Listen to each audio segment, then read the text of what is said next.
How are you feeling? How long have you been here? 3 months, May 17th. And what brought you? That's difficult to answer.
Eventually resulted in your being here in the hospital.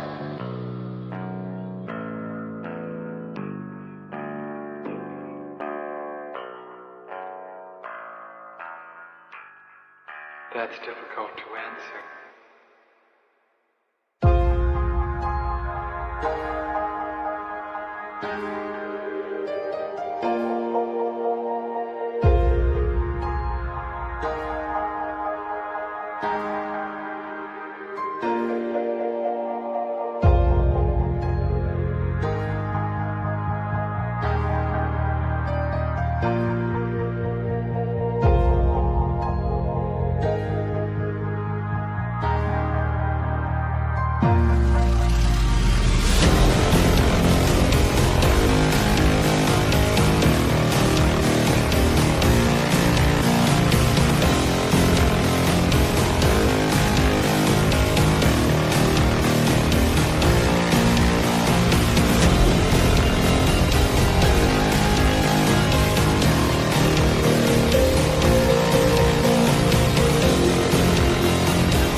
the end.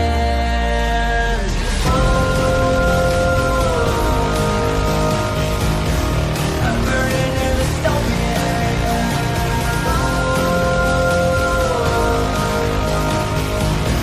There's no place to hide.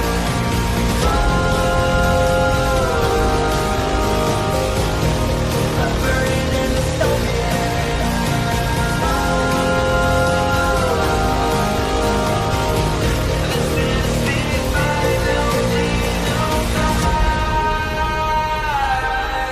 What have we done to the world?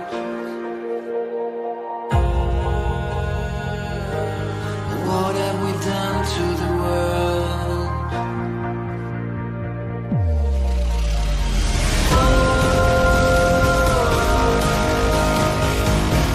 I'm burning in the stone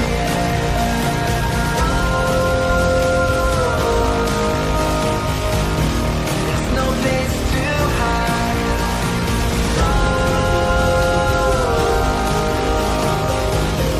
I'm burning in the stone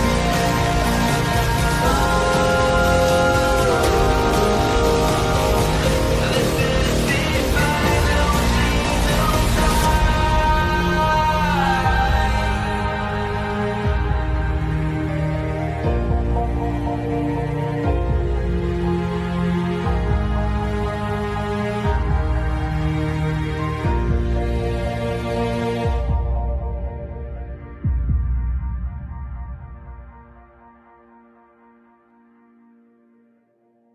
Who the fuck is Karlyn? She's just some sweet lady. She's like in a knitting. She does like a knitting stream. She's like a knitting YouTuber. She does knitting. Can we grow up a little bit and Alt not Girl be sent $200. retarded? Have you Please. seen the work of Karlyn Borysenko? Anti-commie cult leader and is obsessed with looking at what actual far-left communists are talking about and organizing today, infiltrating them. They infiltrated the universities, schools, media. She has the receipts to back it up. Primary source evidence. Infestation is dire and she calls Republicans idiots eating slop. Agree. Thank you for the big super chat. Yeah, oh, I know Karlyn B. She's solid. She's funny. I The like Great her. Noticer sent 200. Literally. So not it's, Ian. it's not a because I haven't dangled my junk into the combat zone on purpose to get some camera footage, but that's the big part of what's the Is problem. that what you call reporting? Go and live under if streaming? you're going to do it. Yeah, go seriously. undercover. Otherwise, you're wearing a hunk of meat in a lion's den. Nick Shirley, I love you. Take care of yourself, man. Karlyn Borysenko went undercover. Do stuff like that. Like if you want to expose this thing, don't pariah. But Please. Ian, here's and I agree with you to an extent.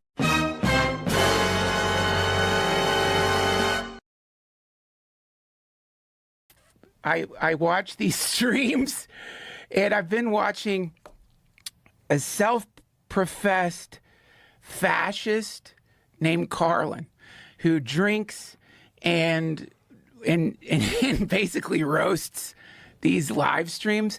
But weirdly, she has apparently embedded herself with Antifa before, and so it's such a funny stream because So they tolerate her? oh no, not anymore. She no. She's like, I mean, I don't know if she's trolling or not, but on her stream, she's like, I am a fascist. Right. So she's proudly proclaiming she's a fascist. I don't know how much of that is trolling, how much of it is real, but conservatives who are drawn to her stream will say things like, these people are funded by George Soros. And it's the funniest thing because she gets so mad. And she's like, get off fucking Fox News. Stop watching that shit. It's all wrong. Do these people look funded? Do these people look like they have money? They're not funded. It's so, and I guess her bigger point is by saying these are funded agitators and not saying what they actually are, which is anti-capitalist revolutionaries, you dilute what's really happening. Because what's really happening, according to her, and I think a fair amount of people, is that the economy is so fucked. The middle class is diminishing so much. The cost of living is so high that this is the perfect soil you need if you wanted communism to grow anywhere.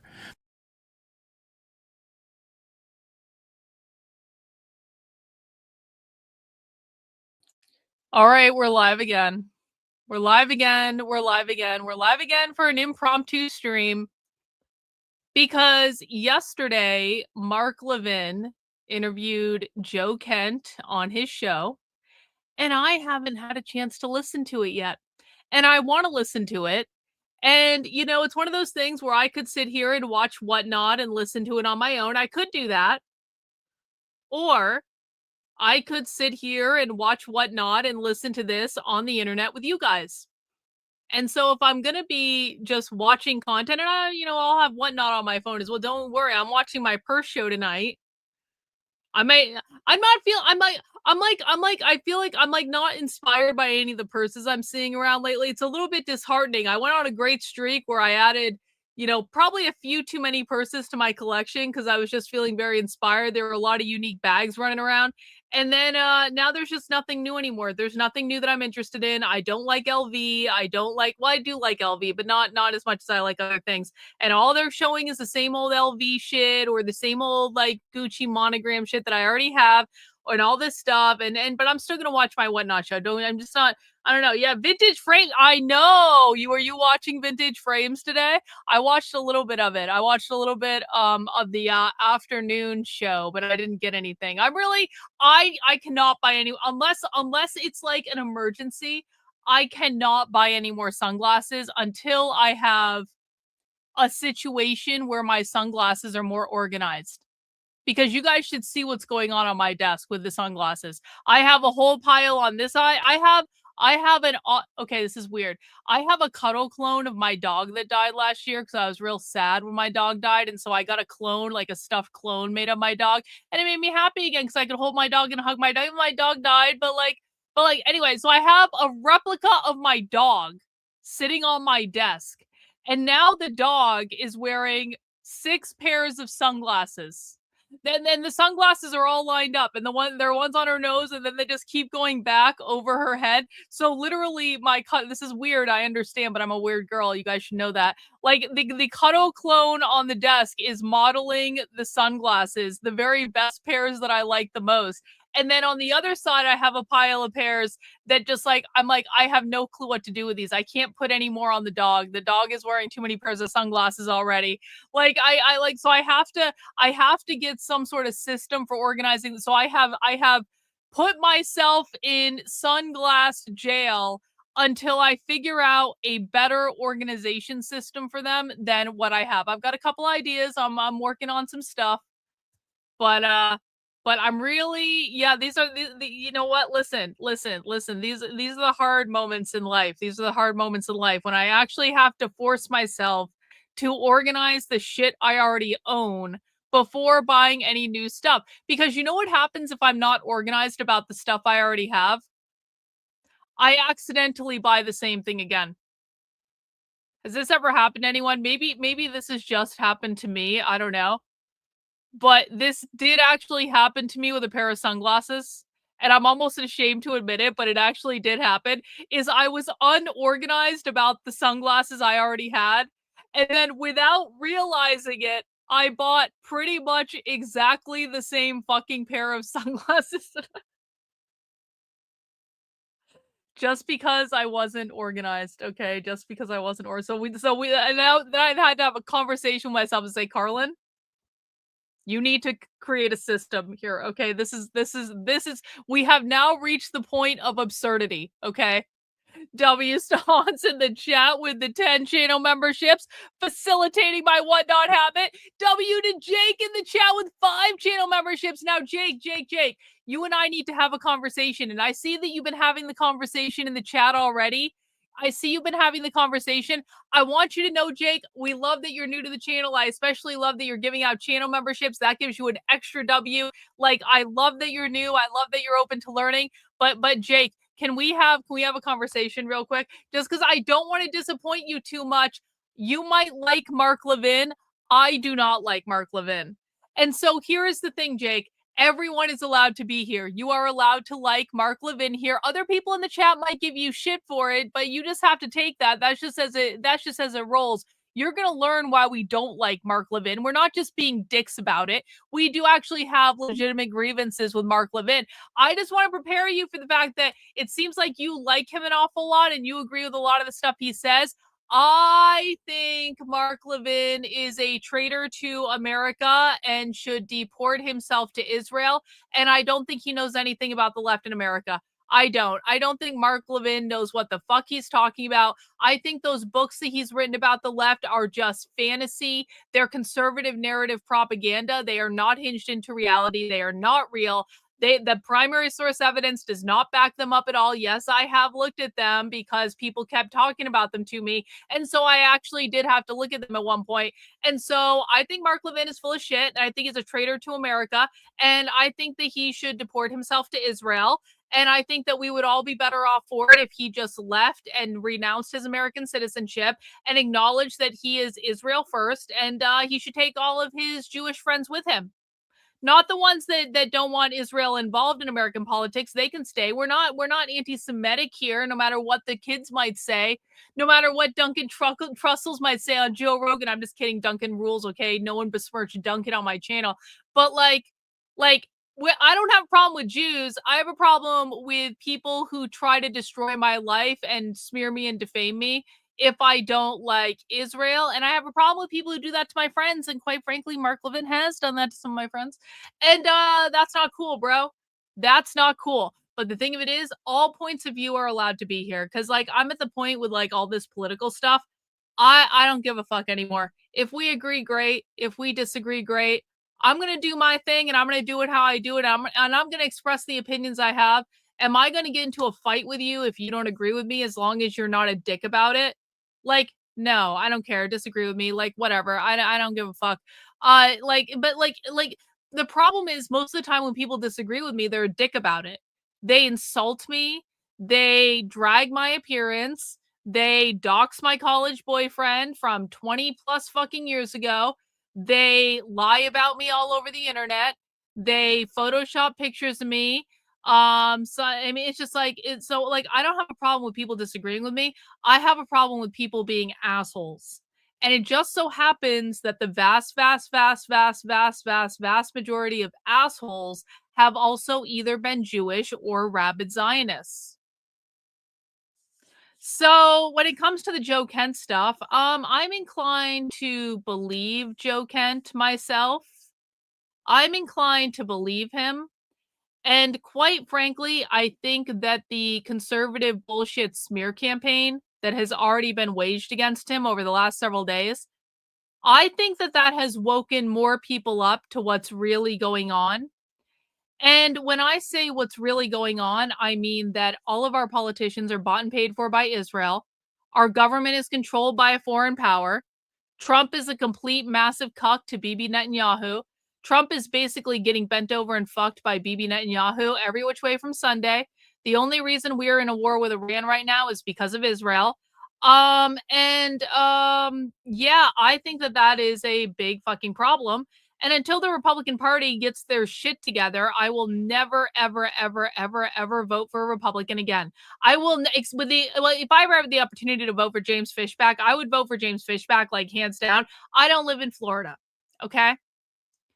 So I think that we are pretty fucked because the Republicans care more about Israel than they do America. And because Joe Kent came out and said Israel is the reason we went to war with Iran, now Joe Kent, no matter anything about his backstory, no matter anything about his history, no matter what he's done, he has to be the enemy because he is not saying the things that they want them to say. The reason that Megyn Kelly is the enemy right now of the Republicans and the conservative retard Zionist right is because Megyn Kelly is not saying the things that they want her to say. The reason that Tucker Carlson is the enemy right now is that Tucker Carlson is not saying the things they want them to say. If you step outside of the conservative media establishment at all, they will smear you, defame you, try to destroy your life. They will do every single thing in their power to try to silence you. And this is why there is always so much more infighting on the right than there is on the left. Like, the right could be instead saying, okay, maybe we disagree on some stuff. Maybe we don't want to support Israel, but maybe we should be looking over there at the psychopaths that are organizing mass civil unrest for months on end, that is about to kick off with the No Kings protest, whether they want to fucking admit it or not, and will be in full swing by May Day, which is going to be May 1st, 2026, which is a Friday, and it's going to be another mass day of like leftist bullshit. The right could be talking about all that like I do every single day. I've been covering it I've been covering this stuff forever, almost every single fucking day of the week.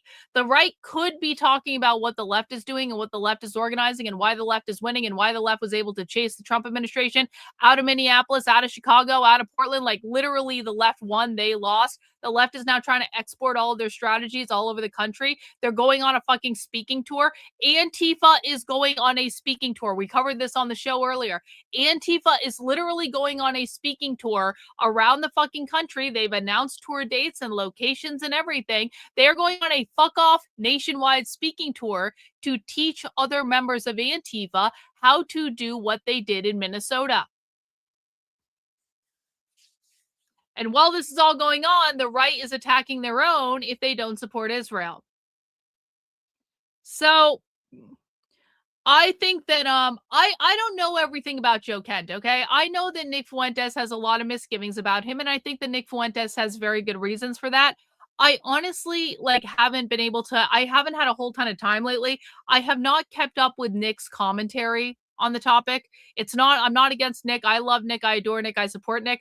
I just don't have all the hours in the day right now, and I'm doing a lot of stuff, and I don't always have time to make time for whenever fucking time Nick wants to go live on the internet. Sometimes I do, but I haven't lately. So I don't really know what his commentary is on the issue or why he's saying that Joe Kent is doing what he's doing.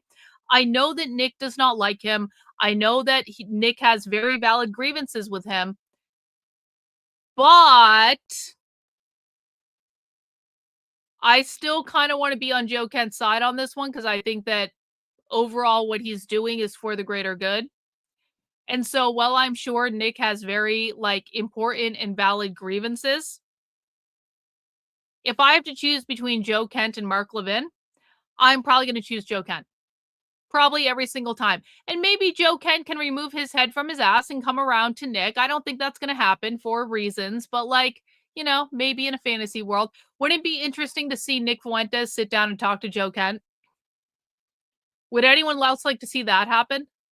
One in the chat if you would like to see Nick Fuentes sit down and have an actual conversation with Joe Kent. 2 in the chat if you think that's a dumb idea. 1 if you want to see Nick Fuentes have an actual conversation with Joe Kent, like a real conversation. 2 if you think that that's a dumb idea, because I think that would actually be fucking awesome. I know that's never going to happen, the way internet works and politics work and all that bullshit, but we can dare to dream sometimes, can't we?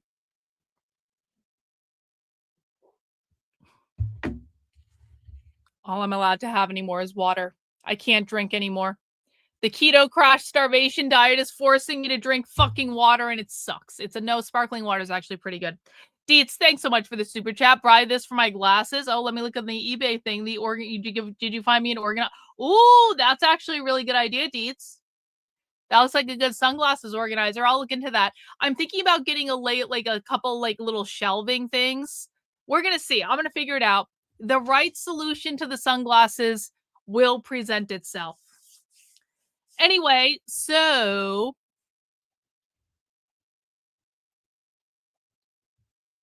we are on Mark Levin's YouTube channel. And on Mark Levin's YouTube channel, he has the full interview with Joe Kent. He also has exposed Joe Kent.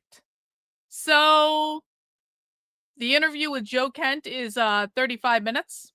The exposed video about Joe Kent is 40 minutes. So apparently Mark Levin had some feelings after this interview. And so we're just going to watch. We're going to watch where...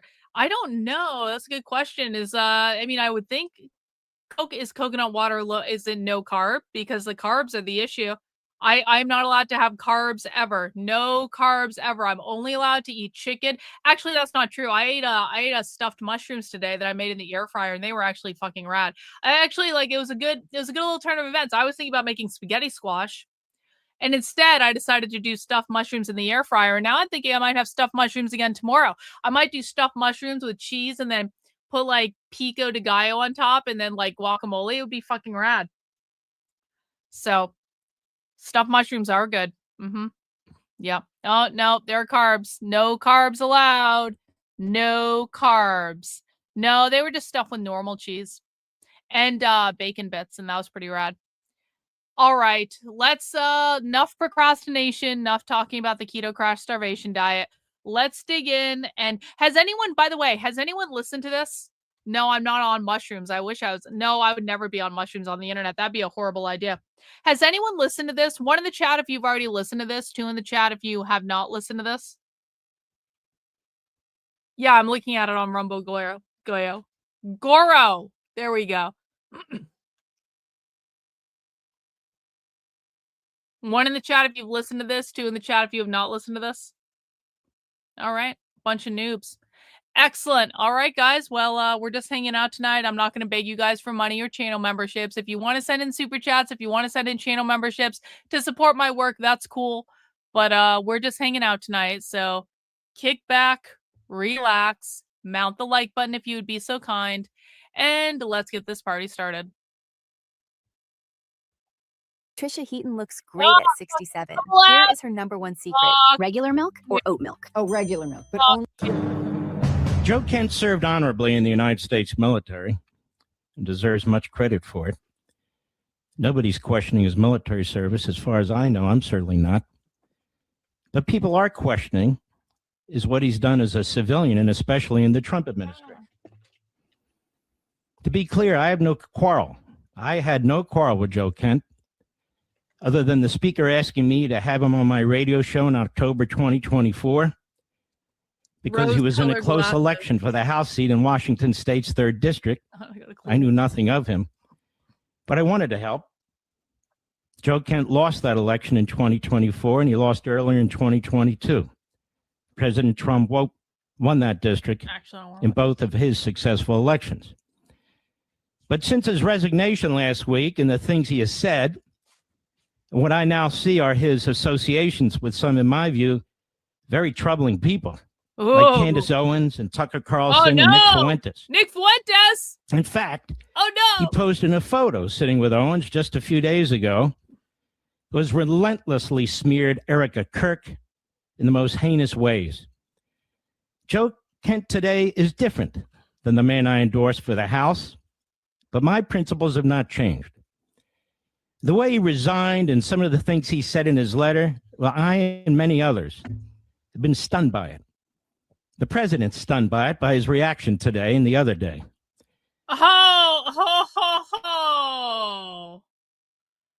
Joe Pags, I think he generally is a conservative narrative shill. I don't really have an opinion either way, other than I think he's a conservative narrative shill. Matt Walsh has literally stolen my work and taken credit for it on multiple occasions, and so Matt Walsh can go fuck himself.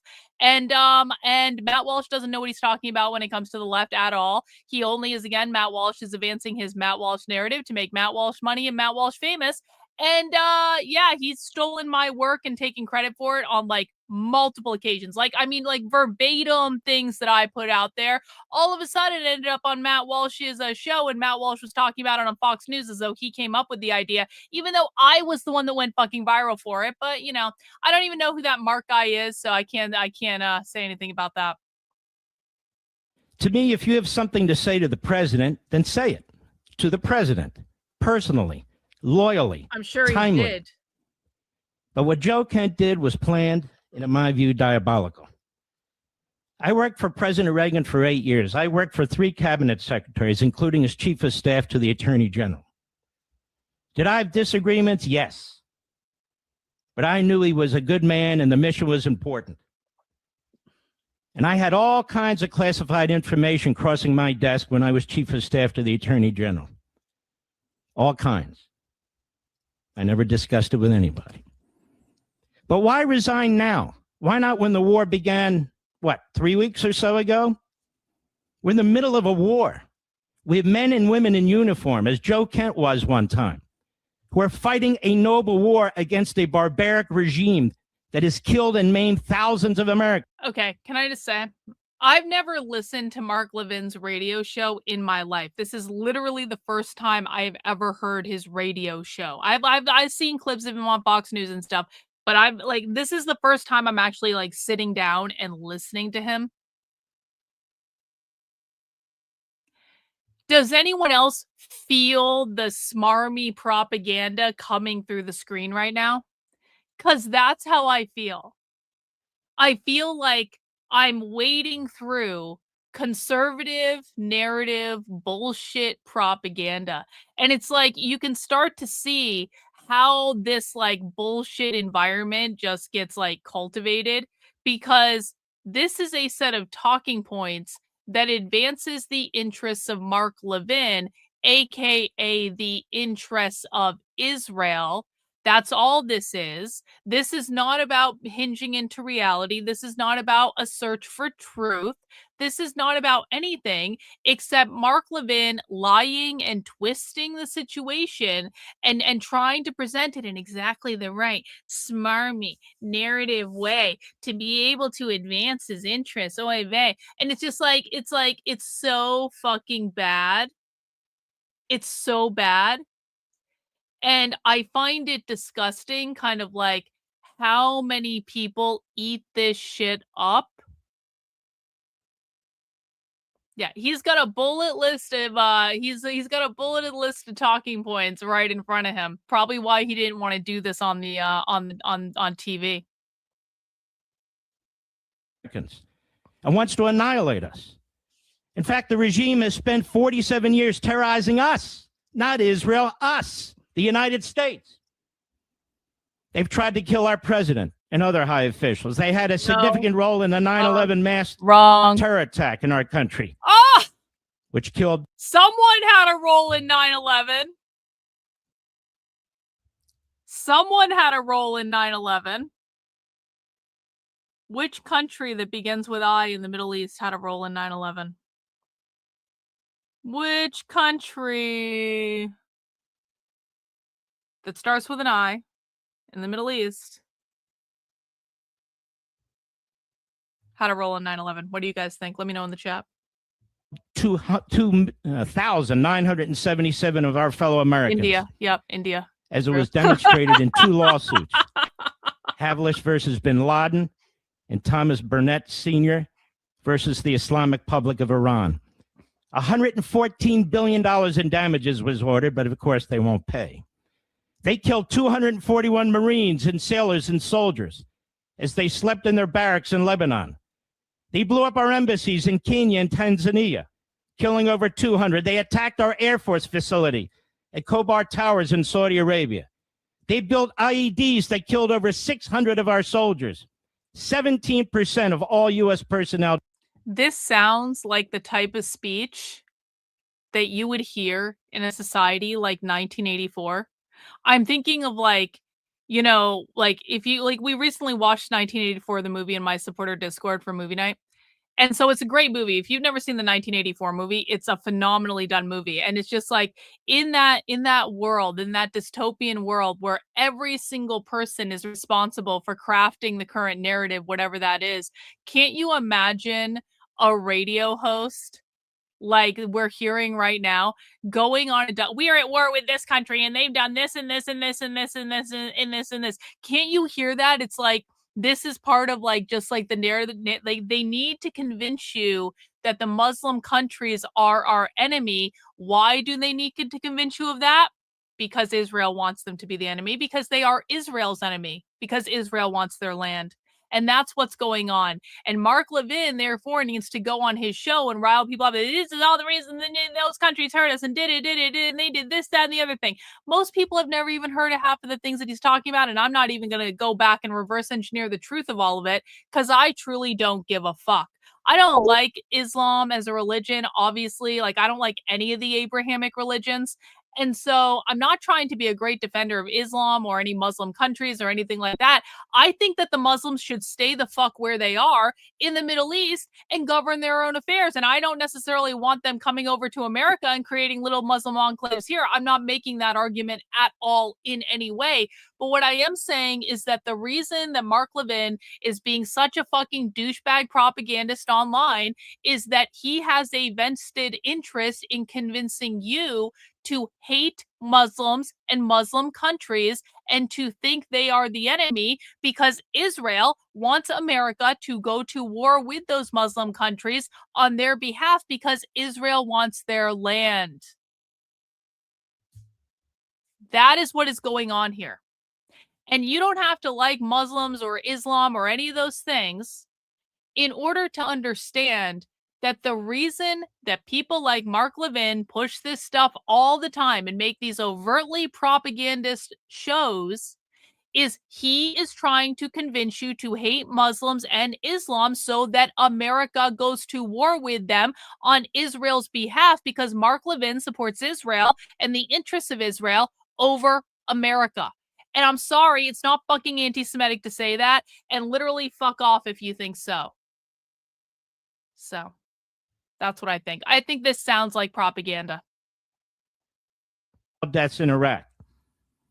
Iran has murdered directly and through surrogates, repeatedly, Americans.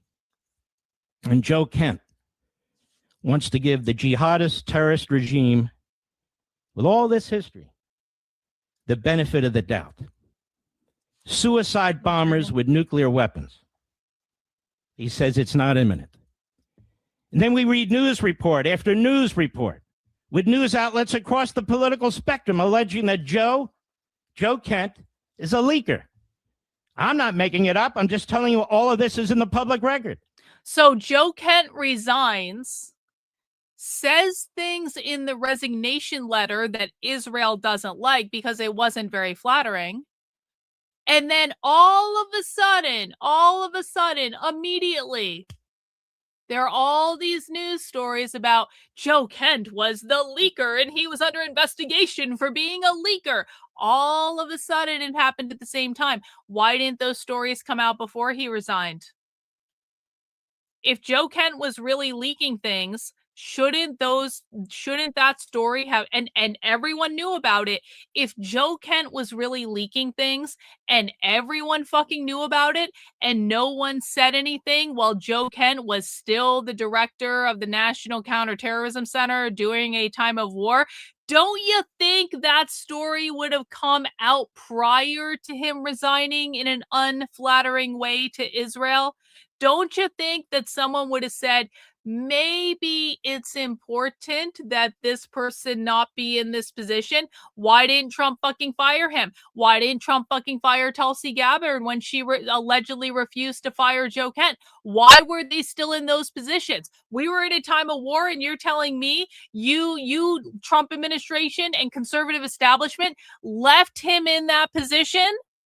Even though you knew he was leaking and that story just happened to be all over fucking social media within an hour of him releasing that letter of resignation? Can we use our brains here? They claim he leaked classified information. Some reports have alleged he's under investigation by the Department of Justice or the FBI. Semaphore, Axios, Fox, New York Post, and others. I have them right here. Other reports indicate Joe Kent was cut out of high-level intelligence and presidential discussions about Iran in the lead-up to the war. And in the war itself, he can tell us yes or no. That is, for the last 3 to 4 months. He was only in his current position, or his most recent position, for 7 to 8 months since July to begin with. Now, could you imagine that? Serving as director of the National Counterterrorism Center, but not trusted enough half the time you're there? That's a big, big problem. There are news reports that state he was no longer privy to the presidential intelligence briefing material. Again, this is all in the public record. It also appears that Joe Kent's views on Iran and Israel have changed dramatically in a very short period of time, a matter of months. Oh, he must have been paid by Qatar. He insists that Iran was not even close to building nuclear weapons, that the threat was not imminent, and Israel and its lobby dragged us into the war. In other words, the usual tropes of the woke right podcasters who he immediately interviewed with after his resignation. And of course, President Trump has denied this, as have the senior members of his cabinet. The CIA director, John Ratcliffe, under oath, specifically last week, said that's not true. President was not dragged into war. The president himself has said he more likely dragged the Israelis into war. Yeah, Ratcliffe stated under oath, and emphatically it wasn't the case. That's like what Trump is doing. He's like saying, I didn't get dragged into war. I dragged them into war. It's like, it's totally like when someone quits their job and then the boss goes, you can't quit, you're fired. It's exactly the same energy. Trump is basically saying to Joe Kent, you can't quit, you're fired.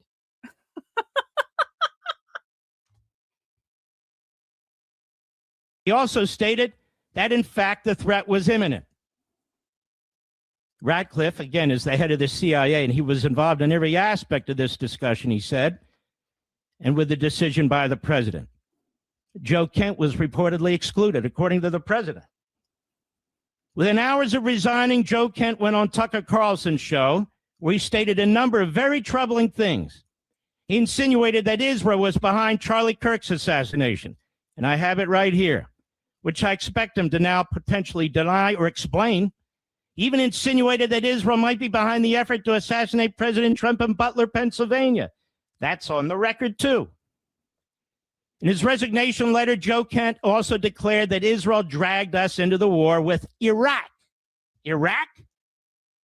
When in fact, Israel, according to reports, also which I have here in newspapers, at the time, urged President Bush not to go to war with Iraq. Joe Kent has also reportedly claimed that his first wife, and this is very tragic, was also a very brave soldier and who was horribly and tragically murdered in 2019, and nobody should have to experience that. Nobody. By an ISIS suicide bomber in Syria was somehow Israel's fault. Israel's fault? I mean, seriously? Again, a cursory review of the public record, and everything I'm telling you is in the public record, is very troubling. And there's more. When Carlson interviewed Nick Fuentes a few months ago, and I played it for you, I have the clip right here. Fuentes explained how he had colluded with Joe Kent, with whom he had a direct line, he said, to help him in one of his campaigns for Congress, which he later lost. I wish I had known that. I certainly. In which Joe Kent denounced Nick Fuentes. See, this is an example of what they do, guys. This is the most overt example of what they do. What Mark Levin is saying is, this Joe Kent character worked with Nick Fuentes on this election. What he's leaving out is Joe Kent denounced Nick Fuentes in that election. Mark Levin wants you to think, oh, they were just bosom buddies. They were colluding in this election. And no, it's a good thing that they lost. The reason Joe Kent lost the election is because he denounced Nick Fuentes in the election. And then Nick Fuentes and the Groypers went jihad on his fucking ass and cost him the election. That was why Joe Kent fucking lost. Do you guys see how this game is played? If you're kind of new to this and you yet haven't seen through the conservative bullshit narrative, this is how the game is played. Include the facts that are convenient to whatever story you're trying to tell, twist it so that it's completely different from what actually happened, and leave anything that's inconvenient out. It is not convenient for Mark Levin for you to know that Joe Kent denounced Nick Fuentes in that election, so he's just not going to say it. And he doesn't give a flying fuck what the truth is. This is not about the truth. This is about the narrative. This is about getting you to buy into a story that Joe Kent is bad because Joe Kent was working with that evil Nick Fuentes. And it's just like, it's such fucking bullshit, man. It's such bullshit. Nick was supporting him. The Groypers were supporting him. Then Joe Kent denounced him. And then the Groypers and Nick went jihad on his ass and he lost the election. And too bad, so sad. You shouldn't have fucking denounced the kid in the first place, which I would hope would be a decision that maybe he'd be regretting now, but who knows? Who knows? Anyway, does everyone see how this game is played?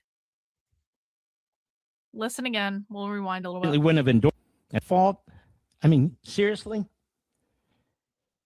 Again, a cursory review of the public record, and everything I'm telling you is in the public record, is very troubling. And there's more. When Carlson interviewed Nick Fuentes a few months ago, and I played it for you, I have the clip right here. Fuentes explained how he had colluded with Joe Kent, with whom he had a direct line, he said, to help him on one of his campaigns for Congress, which he later lost. I wish I had known that. I certainly wouldn't have endorsed him, but it didn't matter anyway. Joe Kent has also sought support from AIPAC. In September 2022, writing in an appeal to AIPAC glowingly of the state of Israel as a mutually beneficial ally and close friend with common enemies, that foreign aid to Israel, I'm quoting, that foreign aid to Israel is one of the few worthwhile investments our country makes overseas that delivers a tangible return on our nation's security. How? I'm sorry. How? What does Israel do for the United States? Can anyone name that? Can anyone give me an example? What does Israel do for the United States? What does Israel give to the United States? We give Israel billions and billions and billions and billions of dollars a year just because. We go to fight Israel's wars for them because they can't be bothered to do it on their fucking own and send their kids to die. We have to send American kids to die. What the fuck do we get from Israel?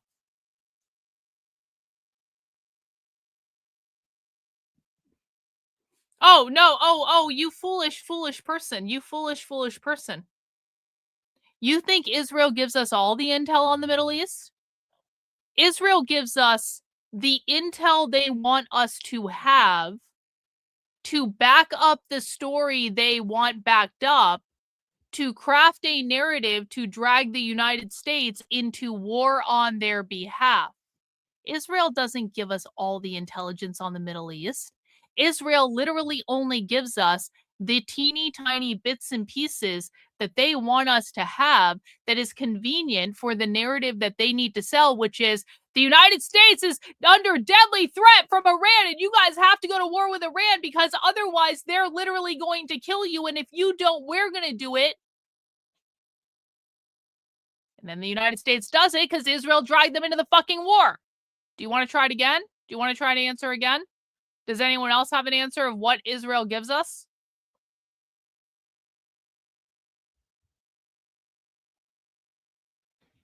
He said to AIPAC that anti-Semitism and attempts to weaken the state of Israel have no place in our country. I have that document right here. It's his document. I also have Joe Kent's April 13, 2024 tweet, where he condemned a Democrat House member. Drinking warm water with cinnamon before bed eliminates this parasite from the pancreas and fuck, resets blood sugar Rumble, levels. come on. Member, because she, quote, voted against supporting Israel because the funds would be taken from the IRS. I have an October 7, 2023, Kent for Congress press release, where he says in part, when I get to Congress, I will make sure Israel gets the weaponry they need to keep themselves secure. More from the public record on September. So Joe Kent used to support Israel because it was useful for him to support Israel. And then Joe Kent got into a decision-making position in which the actions of Israel did not align with Joe Kent's values.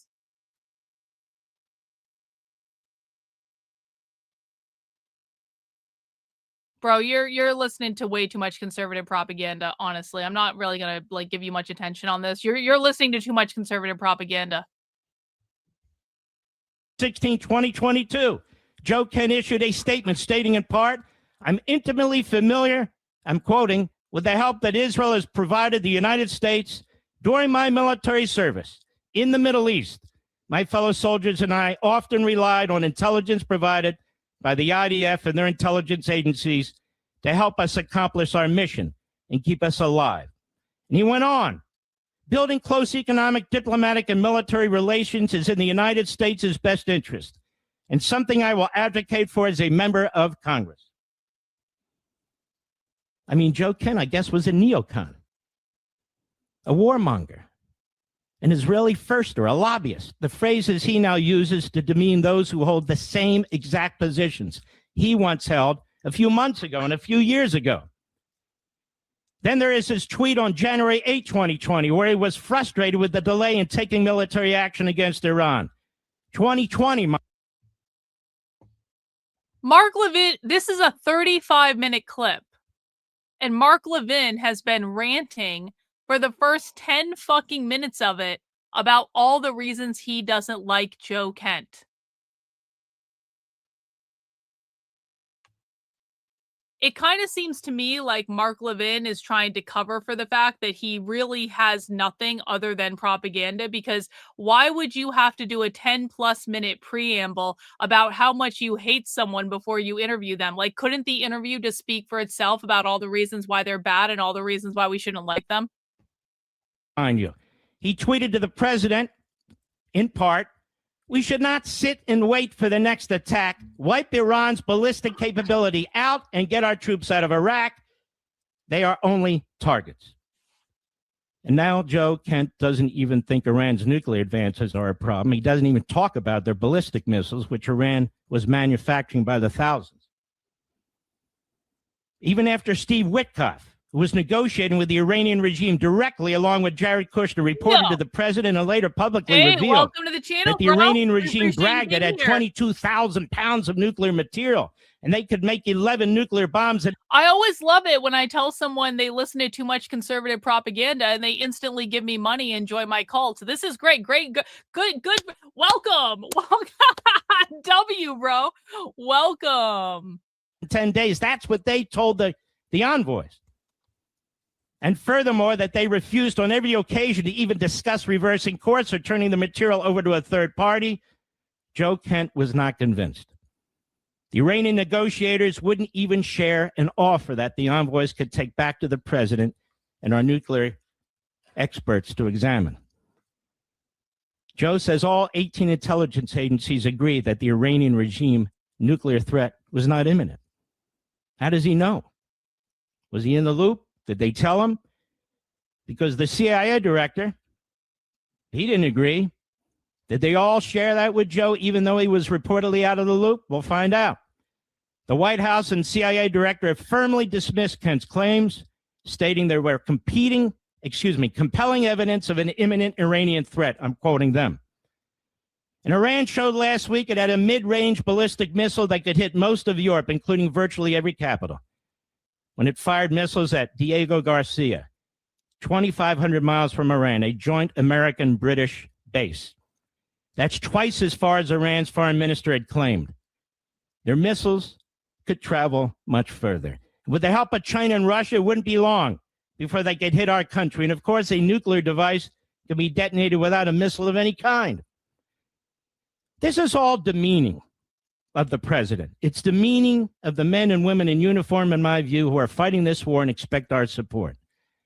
Joe Kent's resignation letter has been leveraged by the usual actors to validate their narratives because it comes from a top former U.S. counterterrorism official and is being used to support claims that the U.S. military action is unjustified and orchestrated by foreign interests.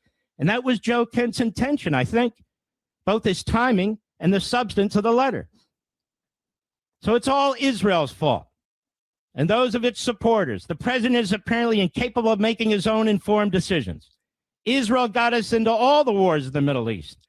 The CIA director, the envoy Witkoff are wrong, as is the president, the secretary of war, and on and on. Joe knew better.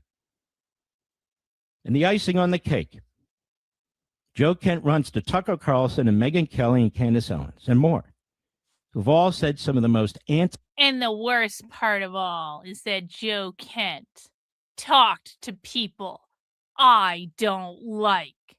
That is his chief fact. That Joe Kent just talk to people that I don't like. Do you guys see on Twitter? And if you don't have to be on Twitter, you shouldn't be on Twitter. Twitter fucking sucks.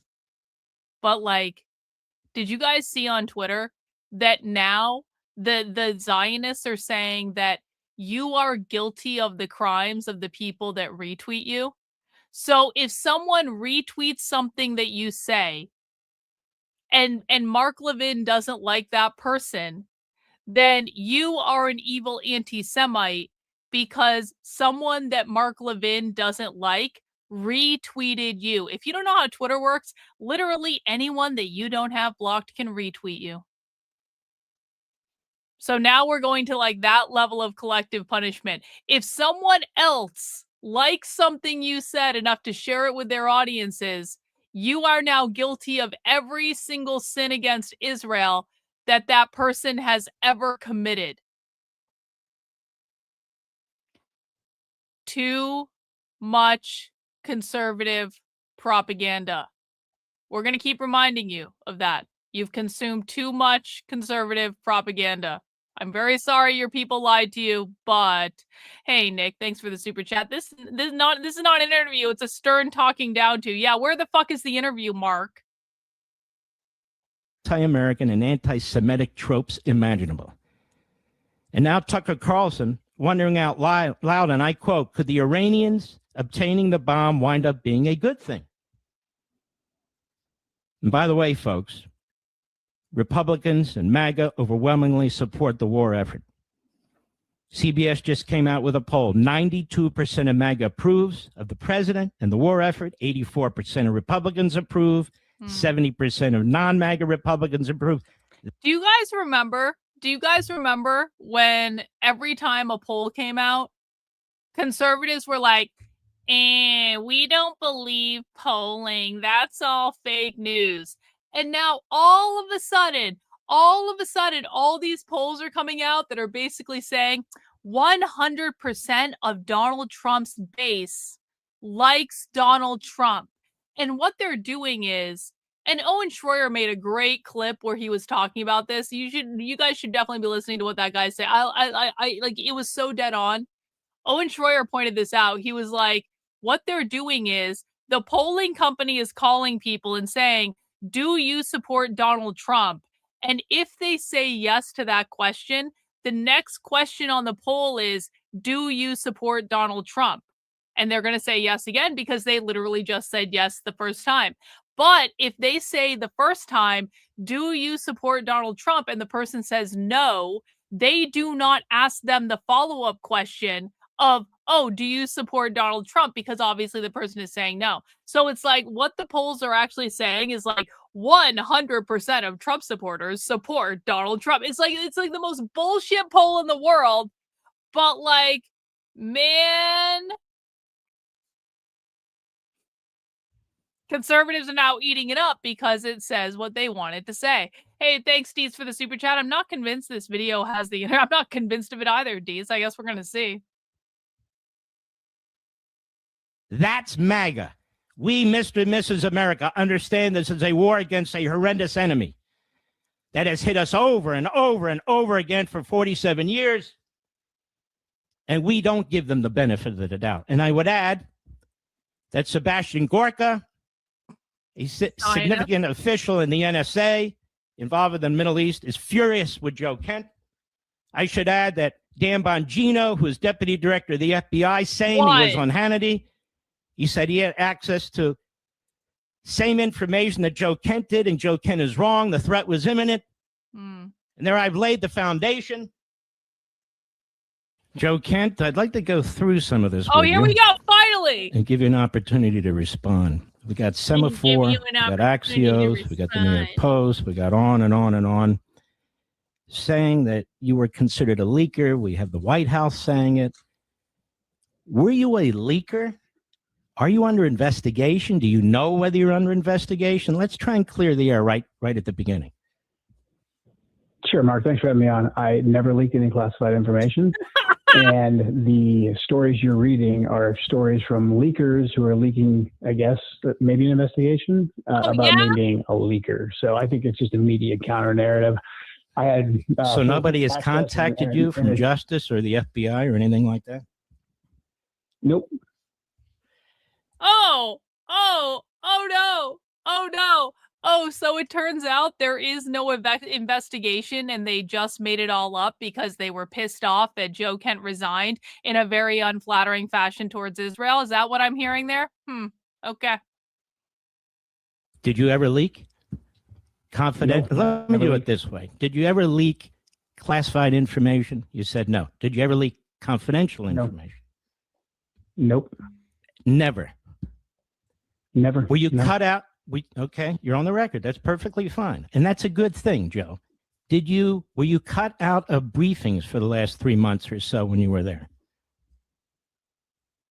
No, I wouldn't say it was cut out. I mean, the president can choose to have whoever he wants to have in the actual presidential Oval Intelligence sessions. I still had access to the PDB and was part of, Tell everybody what that is. That were appropriate for my job.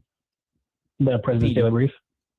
So you had access to that right up to the end? Yeah, until the day I walked out the door. Mm-hmm.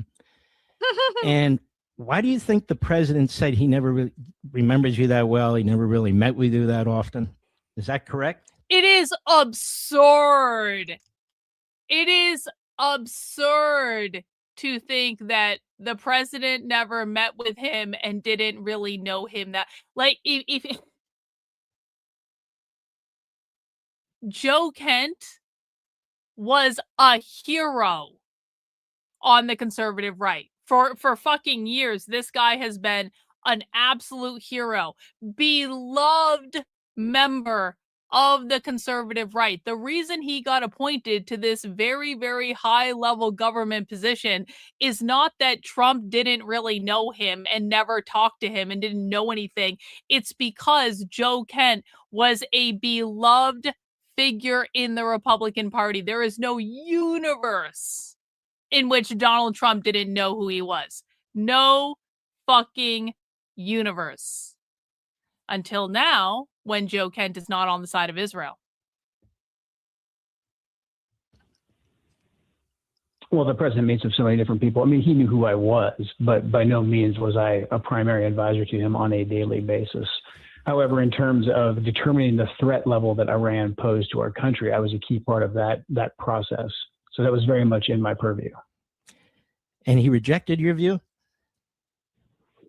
I don't think he rejected the view. I think he may have chosen to go a different direction. And I think the vast majority of intelligence and information that he received was given to him to paint a picture that Iran was on the cusp of developing a nuclear weapon, which just simply was not the truth. And also, as Secretary Rubio said, there was no imminent threat coming from Iran against the Americans. Well, you know, he corrected that. There was an imminent threat coming from the Israelis who were going to attack. But that's actually the truth. So Rubio said that the imminent threat was that the Israelis were going to attack Iran, and that's why we had to go to war with Iran, because Israel dragged us into the war with Iran. Obviously. Can we hear that again? I don't think he rejected the view. I think he may have chosen to go a different direction. And I think the vast majority of intelligence and information that he received was given to him to paint a picture that Iran was on the cusp of developing a nuclear weapon, which just simply was not the truth. And also, as Secretary Rubio said, there was no imminent threat coming from Iran against the Americans. Well, you know, he corrected that. There was an imminent threat coming from the Israelis who were going to attack. But that's actually the truth. Okay, hold on. We're going to do it. We're going to do it honestly, one point at a time.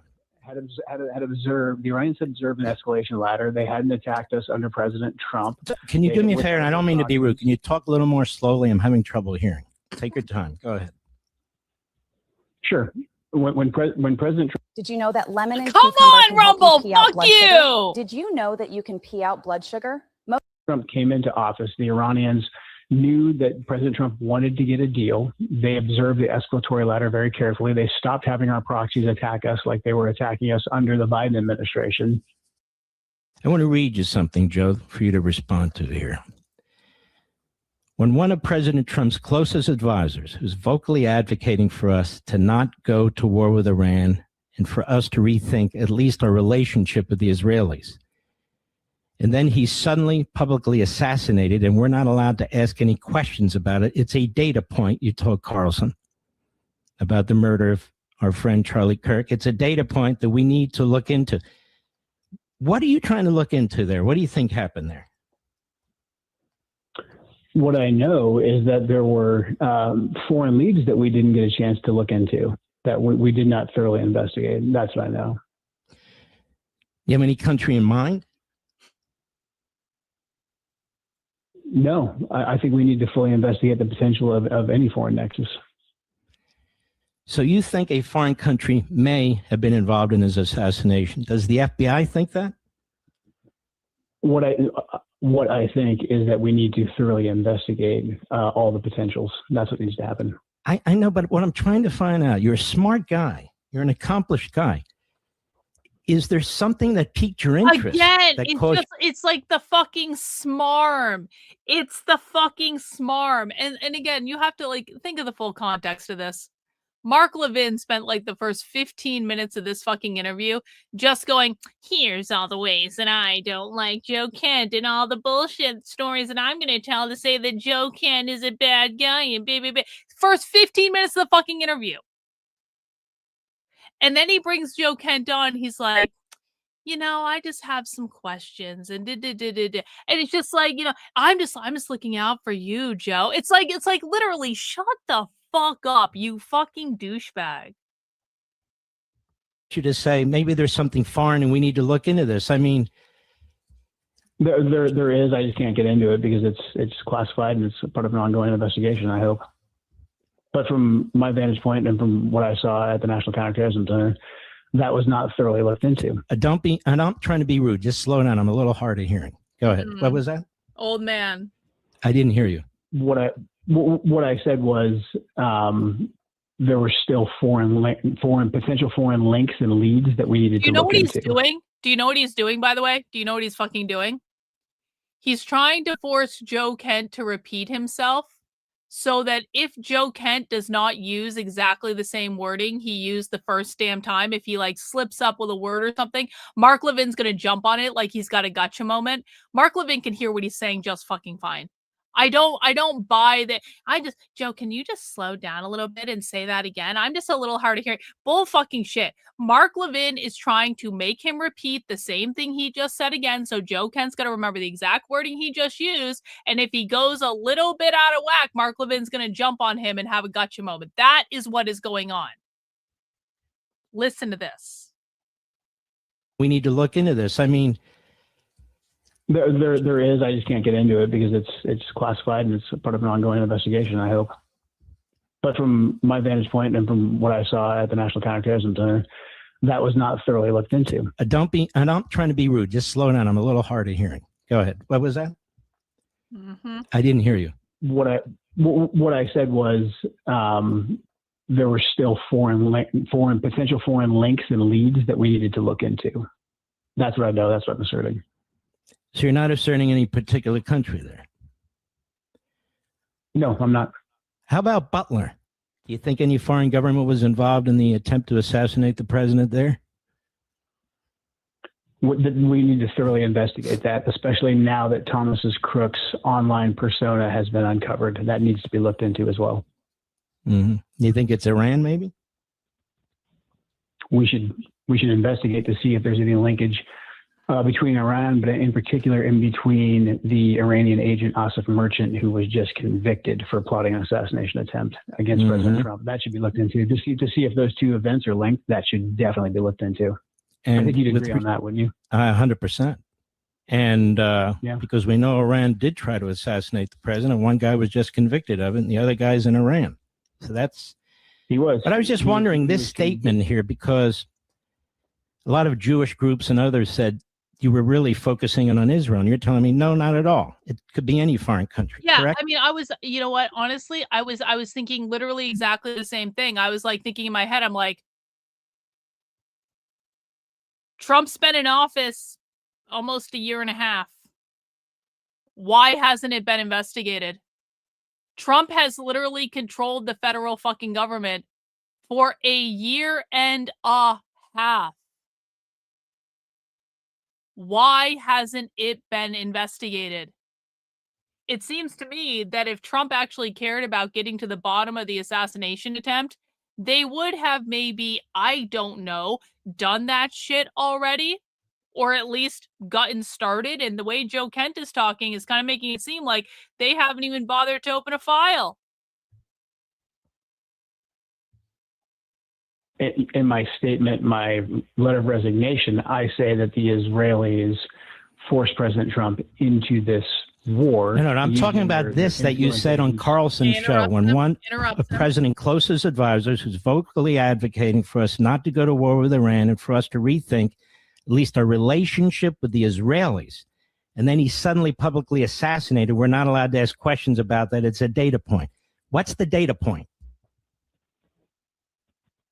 The data point is that the investigation, in my view, especially the foreign ties, has not been complete. And that. Well, why did you bring up the Israelis there? Are you talking about, what are you talking about there? Botswana? I mean, what are you thinking about when you say that?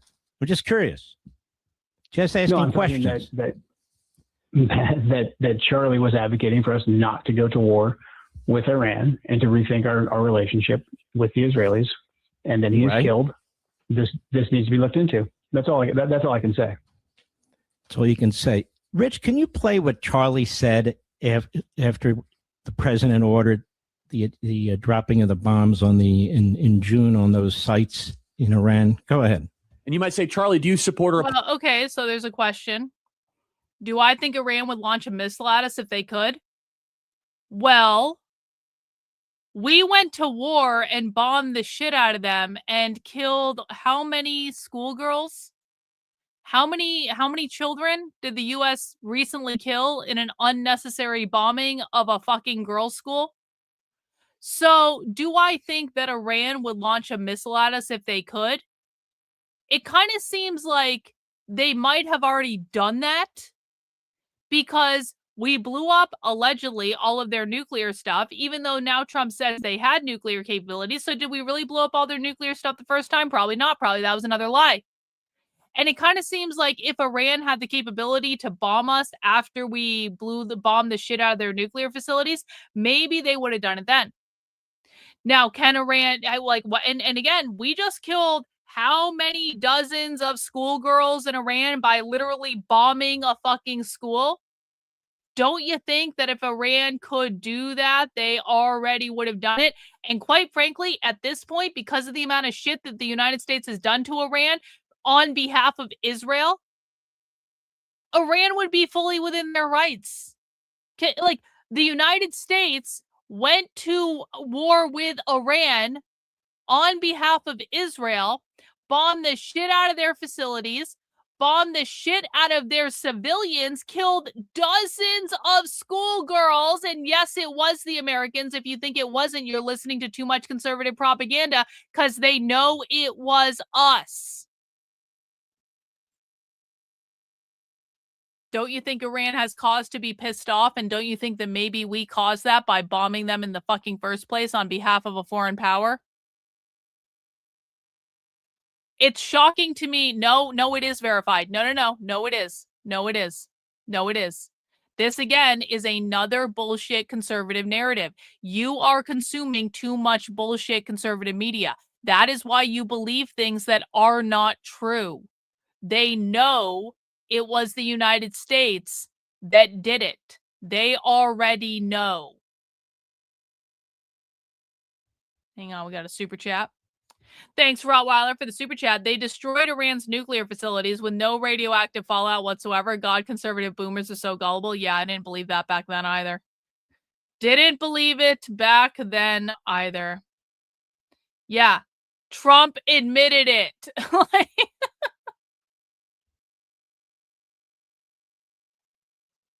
pose this? I support President Trump. That's my answer. I know the man. He's the commander in chief. He's the man for the hour, and he's had the weight of the world on his shoulders. So in a situation like this, I support my friend, and he's had my back and I have his. That's my perspective. By the way, I also look at this and I say, And I understand the arguments of people that, oh, don't intervene and all that. I get it.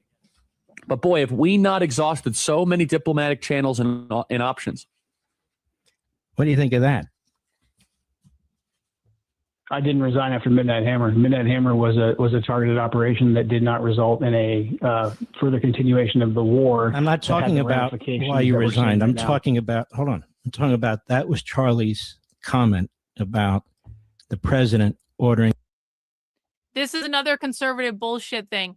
Well, they shouldn't have placed that girls' school by a facility. You're telling me the United States has one of the most advanced militaries in the world and they can't tell the difference between a fucking facility and an all-girls school? Literally shut the fuck up, you warmongering fuck.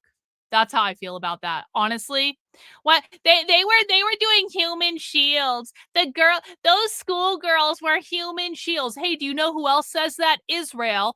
Every time they murder a Palestinian child, every time they bomb a hospital full of fucking children and sick people, they say all those sick people and kids were human shields. And now, oh wait, they're saying exactly the same thing with the Iranian girls' school. All those schoolgirls were human shields. They're guilty of blood libel. We should just wipe them all off their map. Do you understand how bloodlusty this sounds? Do you understand that you are not the good person when you are justifying killing dozens of fucking children, you sick motherfucking warmongers?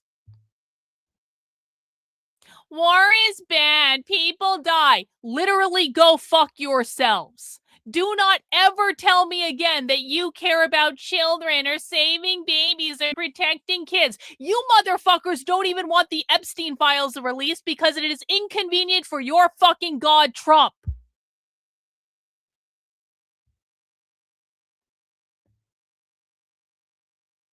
The bombing of those nuclear sites in Iran, right?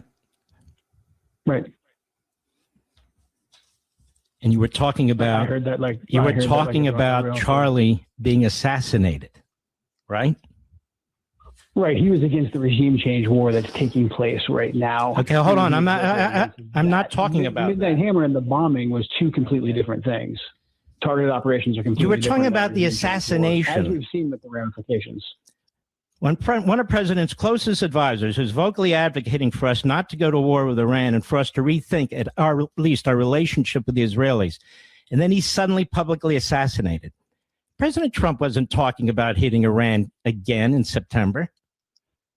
We're talking about June. We knew that after Midnight Hammer, it was evident that the Israelis still wanted regime change in Iran, and they were going to continue to push. How did the Israelis get all this power over President Trump? I suppose all the conservative warmongers would like to explain, would you guys be okay with Iranians bombing a U.S. school inside of a military base?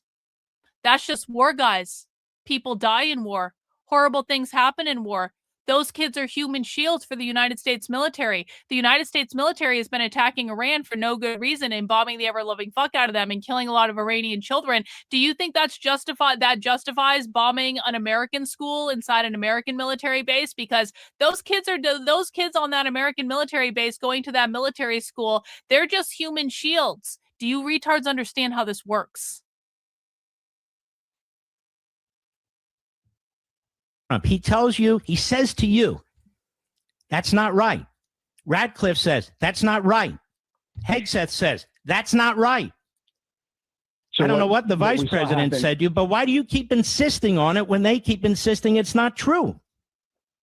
Because in real time over the course of the last year, we watched the Israelis through their official engagements with members of our government and the media echo chamber, which I believe you were a part of, move President Trump's red line from saying that Iran can't have a nuclear weapon to saying Iran can't have any enrichment, because President Trump and the former supreme leader of Iran agreed that Iran was not going to get a nuclear weapon. They were and you believed them. Table.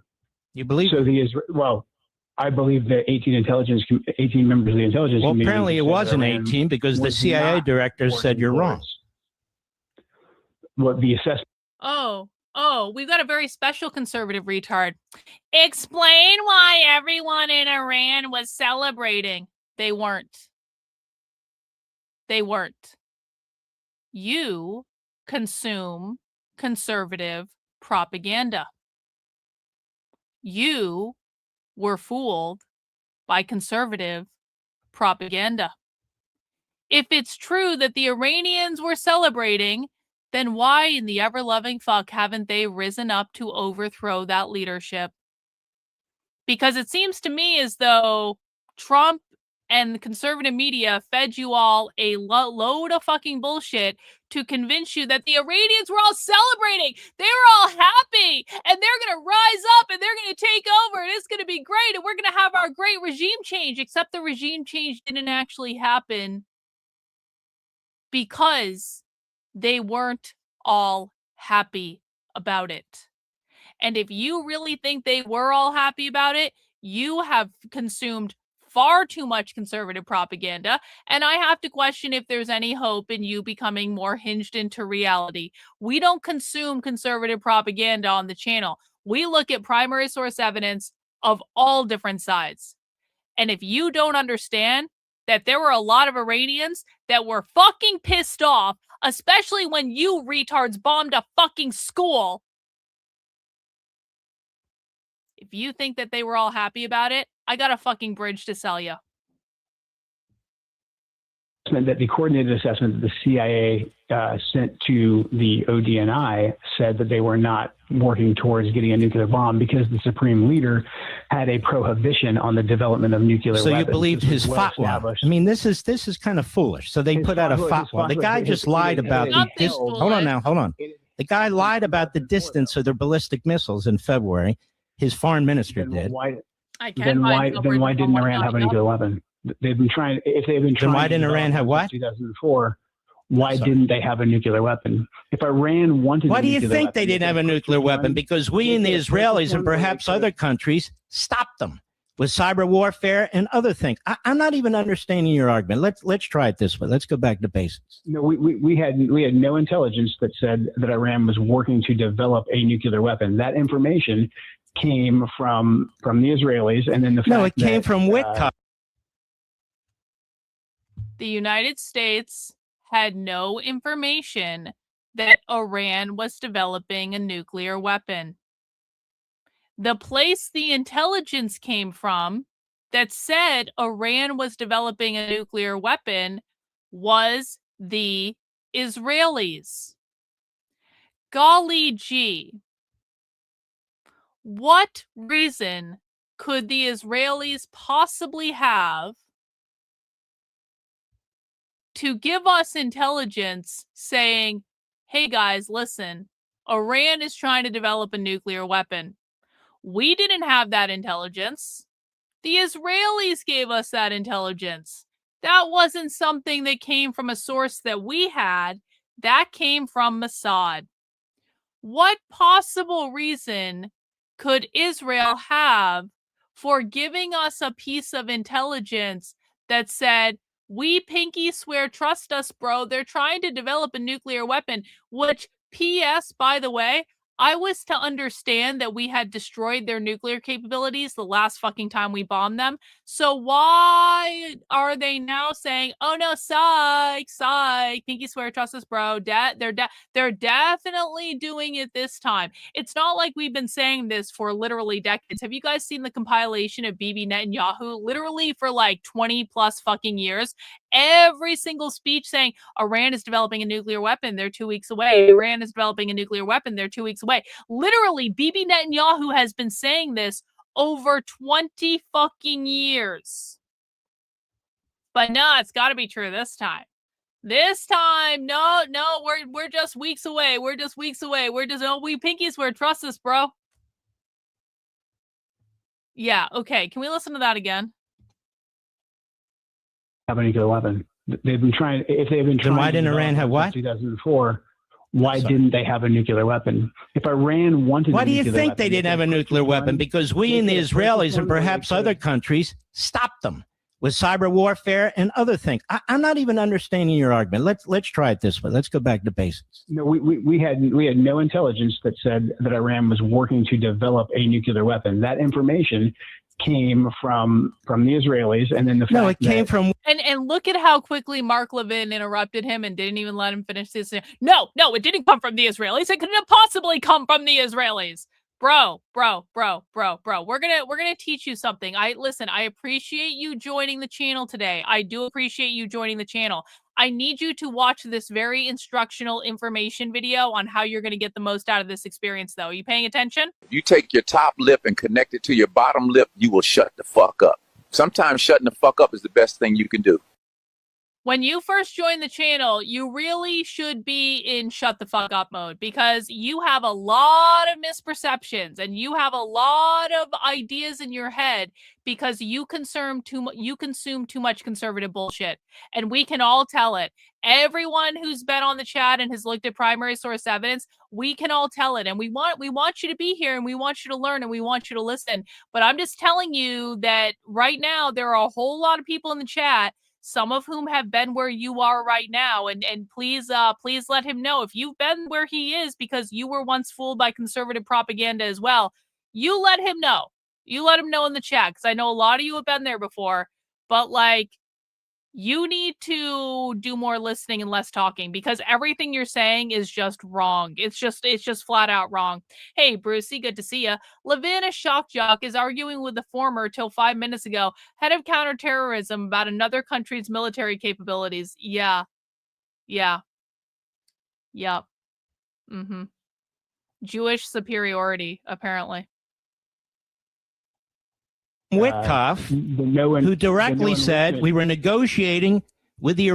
Try this 6-second method tonight to God reverse your damn vision it. problems while you sleep. If you wear glasses. Iranians that they told us. Right, they were. Hold on now. Hold on. I need the public to understand this. There's an. All right, you go first, then I'll go. President Trump said no nuclear weapons. And then through official engagements through the Israelis, and then also the media echo chamber that wanted regime change in Iran, said, no, we need to say that the Iranians can't. What about have the media echo chamber, your buddies who didn't want regime change in Iran? There's a lot of echo chambers out there, wouldn't you say? It appears that your media echo chamber was much more successful. No, it wasn't. I never lobbied the president. Hey, pay attention to me. I never lobbied.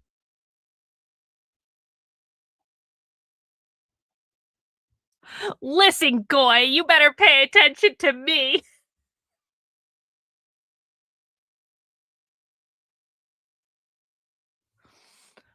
Again, please. There's a lot of echo chambers out there, wouldn't you say? It appears that your media echo chamber was much more successful. No, it wasn't. I never lobbied the president. Hey, pay attention to me. I never lobbied the president. You guys keep putting that crap out there. I met with the president once at his request, and I said to the president, ready for this, Joe? I said, they're saying out there that I'm lobbying you. You know what he did? He laughed. You know what he said? Mark, I know where you stand. I watch your show on Saturday and Sunday. Anything I say here, pay attention. Anything I say here is what I would say. I did what? You can lobby him by using the power of your show, the power of your Come on, platform. brother. That's You're what I not. mean. You're sounding almost ridiculous now. Now let's go on. I have a question. There's been a big controversy now. Andrew COVID now. Media's covered it. Other people have covered it. He put out a video. He gave you text messages confidentially. Hold on, man. Let me just get the question out. You can dispute it. Text messages to anybody. But I have to explain it to the public. If you wait. Hold on. So they got. What is it? Why don't you want to answer this? You won't even let me set up the question. He said that he gave you text messages from Charlie Kirk, all this discussion about the Israelis and donors and so forth, that you called him and you said, make it public. He said, no, I'm not comfortable doing that. And then the next thing he knows, Candace Owens has it, and she makes it public, and she's off to the races, just like you and Tucker and the rest. Did that happen or not? Did you give it to Candace Owens, yes or no? I did not give anything to Candace Owens, no. Well, this is good to know. So you've never leaked. You didn't give anything to Candace Owens. I have a much higher regard for you now. No. That's the truth. Yeah. I don't care for what you've done. When you put that letter out, you knew it would do maximum damage to the president, didn't you? The timing, for instance, if you were going to resign because you didn't agree with this war, why didn't you resign when the war started? Because I was hoping that we would immediately de-escalate and try and get back in the negotiating table. We would start a war and de-escalate in 3 days? I was hoping that we were Where's going that to do ever limited happened? strikes, and then limited strikes like we did in Midnight Hammer, and then back off and go back to the negotiating table. Once I realized that that was not going to happen, and we were spiraling deeper into this, and we were starting to lose brave men and women in yet another Middle Eastern war driven by the Israeli agenda, that's what led me to man, you resign. got a real hate on. Duty to make it public. You got a real hate on, brother. No, you Mark, do. Hold on, Joe. When I had you on my show, I read your texts. I read them out loud, and you've like done a 180. Why is that? Because you had access to intelligence or something? Why have you changed completely? Why would you change your mind if you had additional access to intelligence that you didn't have before? Why would that possibly happen? I have not done a 180. I have no problem with us working with Israel. I have a problem with Israel driving our foreign policy in the Middle East as they have done to get us into this war. Do you have no respect for Donald Trump's agency, that he has the capacity to make these decisions himself? I have the utmost respect for the president. You can read my letter. You didn't answer my question. You don't sound like it. I believe that he was influenced by the media echo chamber and by the Israelis. Well, maybe he's influenced by your media echo chamber. Or maybe he's influenced by the Saudis and the Qatar. Who knows? He made a decision. Can't you accept the fact that he's a great president, that he took in all this information, he listened to all his advisors, and he made a decision? Why can't you just support everything Trump does on behalf of Israel? Can't you just respect the fact that Trump thinks it's a good idea to suck Bibi Netanyahu's cock every single fucking night? Can't you just, why aren't you down on your knees alongside Trump, like just sucking Bibi Netanyahu off? Why aren't both of you doing it? And it's like, what the fuck, bro? You may disagree with it, but why do you create a conspiratorial notion that Israel, 9.5 million people, a tiny economy and everything, dragged powerful Donald Trump, the United States, into war? Not one. You even had them dragging us into the Iraq war when on the record they said they didn't want to do the Iraq war. They opposed us doing it. Where'd you come up with that one? In this administration, I watched the Israeli media. You were there chamber 7 months. Of the Israeli government. I watched that. I came in day one, and I worked as the DNI's chief of staff until I was confirmed. So by the way, does Tulsi Gabbard agree with you? You'd have to ask her. But what I did see is I saw asking the you. Israeli media echo chamber, and I'm not going to speak for Tulsi Gabbard. What I'm telling you is the red You're line. speaking for the president. You said he was convinced by Israel. He's speaking for himself. No, I'm speaking for Joe Kent. That's why I resigned, so I could speak freely. I watched the. By the way, red line that's very move interesting. From no nukes to enrichment.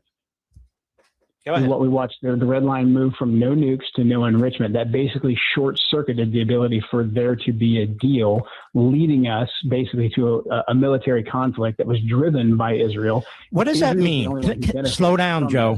What does that mean? No nukes to nuclear enrichment. What does that mean? That's a great question. So President Trump has always said, and I think most people agree, that Iran can't get a nuclear bomb. Now, the former supreme leader agreed, and he had that fatwa in place. So that gave the Iranians. The fatwa meant crap. To get to the negotiating That's table. where you and I disagree. Guy has a fatwa in place. Slaughters 50,000 of his own people. It's not. Hey, Joe, he's a terrorist. Mark, I believe the 18 intelligence agencies that said that Iran was not developing. But guess what? The president agrees with his own conclusions. That is, that you're wrong. Okay, well, let's go back to Mr. Radcliffe believes you are wrong. The Secretary of Defense believes you're wrong. The Secretary of State believes you're wrong. And I can go right down the list. Well, actually, by the way, name the 18 intelligence agencies that agree with you, Joe. I don't even know what they are. We don't have that much time, Mark. It's the intelligence communities of the United States. Most people can look those up. Joe Kent, President said he decided to take these steps because the Iranians weren't negotiating in good faith. His envoys come back to him and say, they just told us they have all this nuclear material and that they're not going to give it up and they're not going to give it to a third party and a number of other things. And you say it was Israel. Explain. the Israelis launched the attack, and we knew that the Iranians would counterattack. That is the only imminent attack was actually the Israelis launching the attack. So that's what got us into this. That's been denied, Joe. We were in. Hold on, Joe. The president of the United States said that's okay. He Fine. dragged the Israelis in. Right. Initially, the Secretary of State, the Speaker of the House, Secretary of Defense, they all said that we had to attack because the Israelis were going to attack. So they're all lying. From my vantage point, that's what I saw as well. They're all lying now, Joe? What I saw was the Israelis driving us because they wanted the regime change war. They wanted to force our hand to make the Iranians to attack Iran, to make the Iranians counterattack us, so that we would be in the conflict. I think you're extremely conspiratorial. I think that you're ignoring what all the other senior officials and the president have said. If you don't support I really Israel, do. you're a conspiracy And I hope when you tell me you theorist. haven't leaked, because all these people in the White House say you have, that you're telling me the truth. I have no reason to disbelieve you. I hope when you tell me that you didn't leak those texts. Now, Joe, all these people in the White House say you're a leaker, and these people pinky swore and said, trust me, bro, he's a leaker. But I'm sure you're on here, and I really hope you're telling the truth, that you're not a leaker. But I just don't know, because all these people in the White House say and swear on a stack of Bibles that you're a leaker. To Candace Owens, I hope you're telling me the truth. I hope when you're telling me 18 intelligence agencies all came together and said that the Iranians are not close to getting. Listen, we don't hate Jews on this channel. Jews are fine. We hate assholes. And, you know, sadly, many Jewish people are also assholes, but there are Jewish people that are not assholes. And we have no issue with Jewish people who are not assholes. We have no issue with black people who are not assholes and dumb. Also, like that IQ thing applies to Jews too, but Jews tend to be higher IQ. But we don't like dumb people and assholes. My bar is not actually that high. If you're not a low IQ retard, you're fine. If you're not an asshole, you're also fine. And you know, preferably you're both of those things at once. You're high IQ and you're not an asshole. Getting nukes. I hope you're telling me the truth. And also public testimony in Congress. Yeah, well, we have public testimony in Congress from one of them, the CIA director, that says you're full of baloney.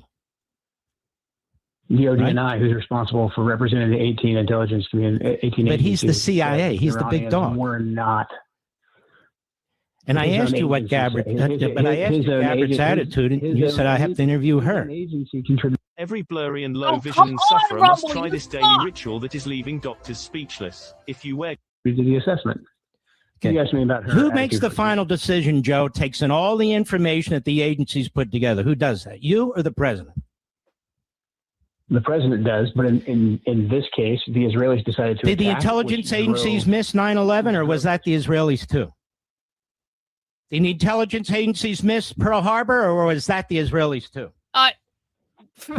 I'm really worried about you, brother. Well, we probably don't want to go down that road, Mark. Okay. I really am. When you were I'm first on my talking- show, you seemed pretty straightforward and sane about this stuff. I am pretty straightforward, and I don't think a foreign government should be allowed to dictate when we go to war or what I don't the think they strategic outcome of did. the war I think is. the president Because right now, makes the a Israelis have a Joe. different goal You're going to than we keep do. mentioning Israelis. It's getting very boring and silly.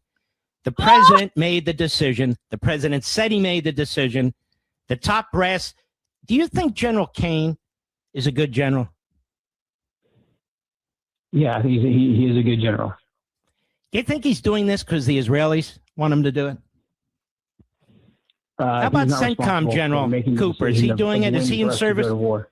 Is he in service to the Neither Israelis of them- too? Neither of them were responsible for taking us off the war. The important thing All is right. what took us off the war.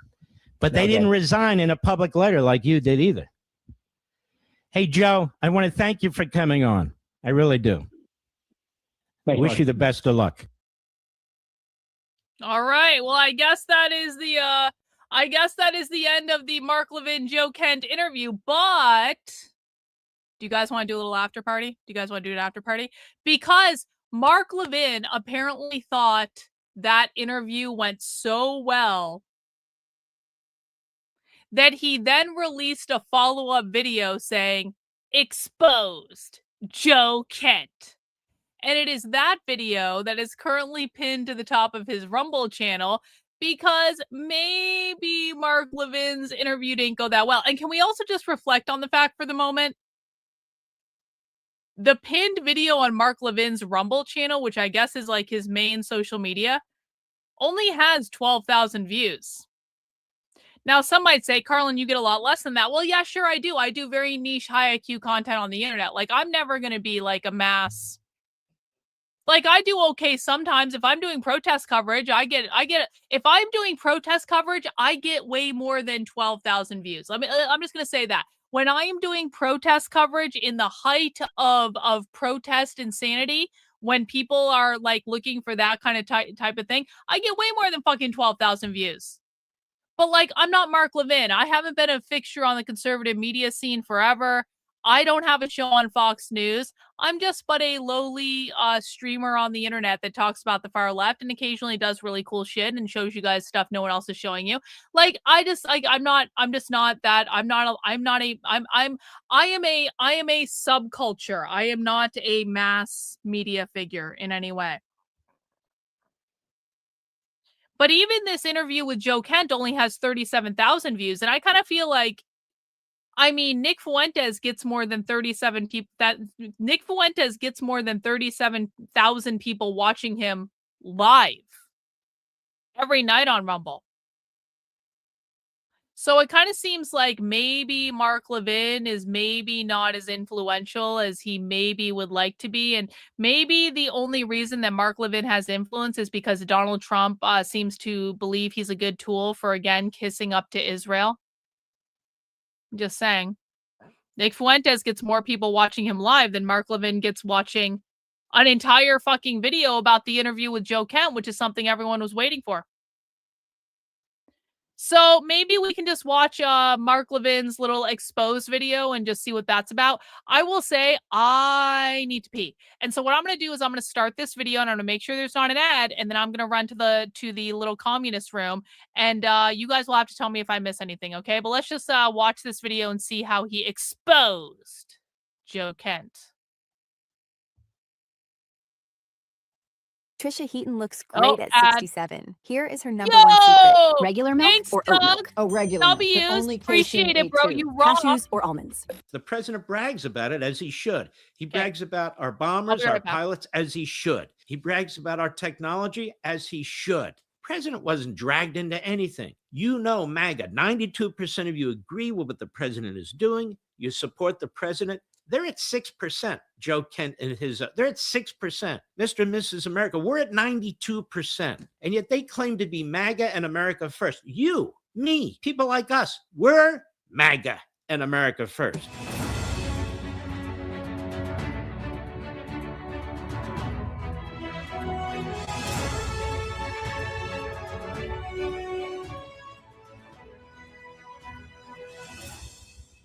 Hello, America. I'm Mark Levin, and this is Liberty's Voice. Welcome to our program. Don't forget, friends and family.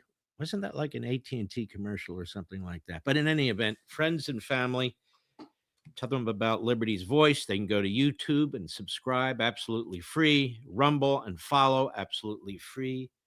We're free. We ain't cheap, but we're free. All right, I'm back.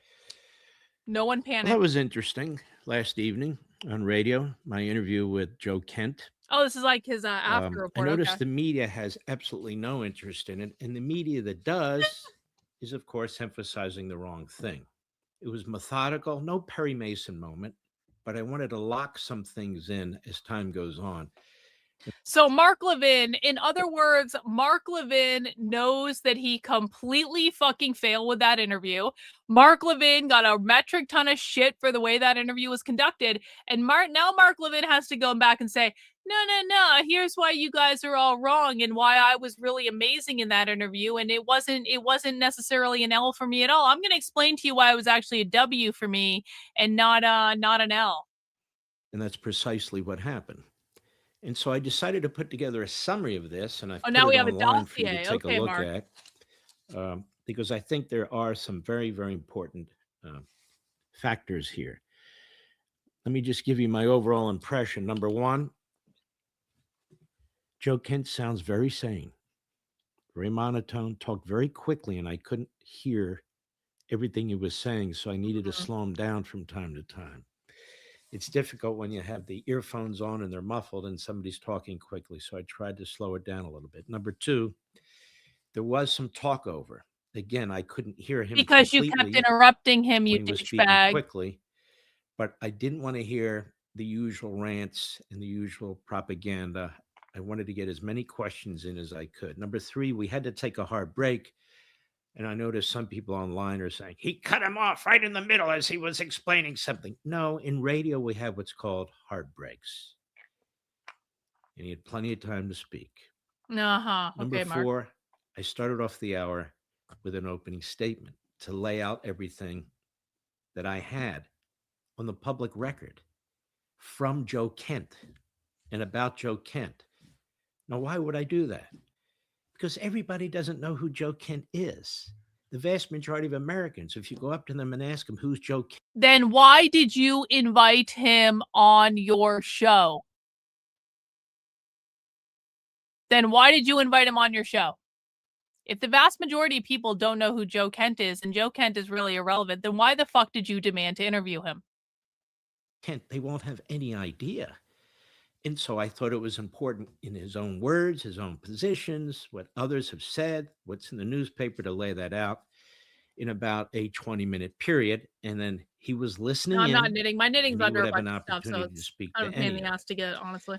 But that's the nature of that platform, which I love, talk radio, and it's very, very useful for doing it. So you literally poisoned the So well, that was Mark? that. Okay. And everyone knew it? I All found right. him to be a very nice guy and to be very deceptive.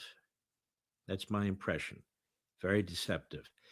He has made massive flip-flops from just a few months ago, certainly a few years ago. I'm not talking about 10 years ago. I'm talking about 2-3 years ago when he was running for Congress. He ran twice. In the district, President Trump won twice, and he lost twice.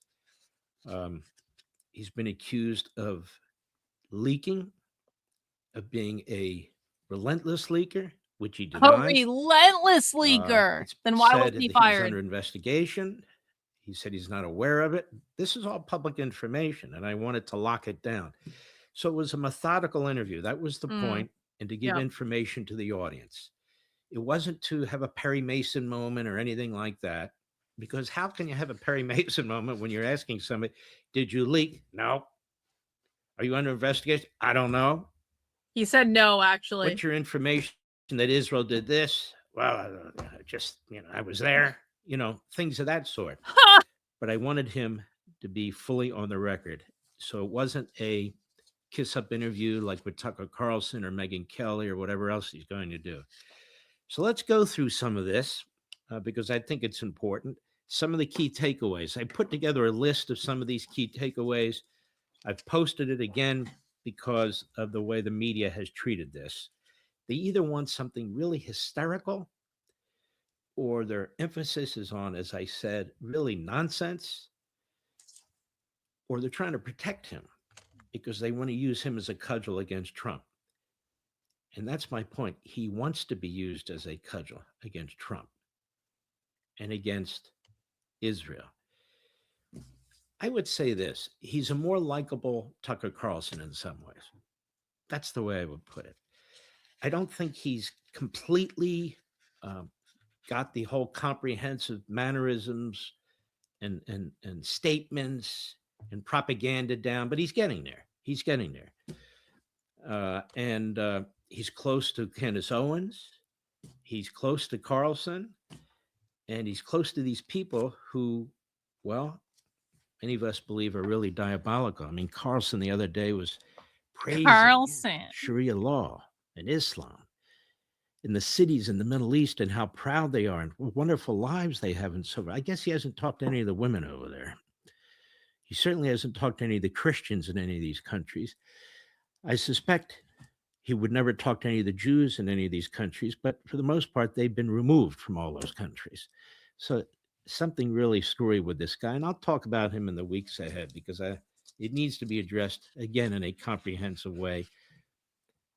I'm using this platform. I want to get out information on the 250th anniversary, on our Constitution, on our founding, and all these wonderful things. But life still goes on, and you have to address some of this stuff. So that's What's really important that I do right now is spend 40 minutes smearing Joe Kent because he was mean to Israel. I really want to be doing different content.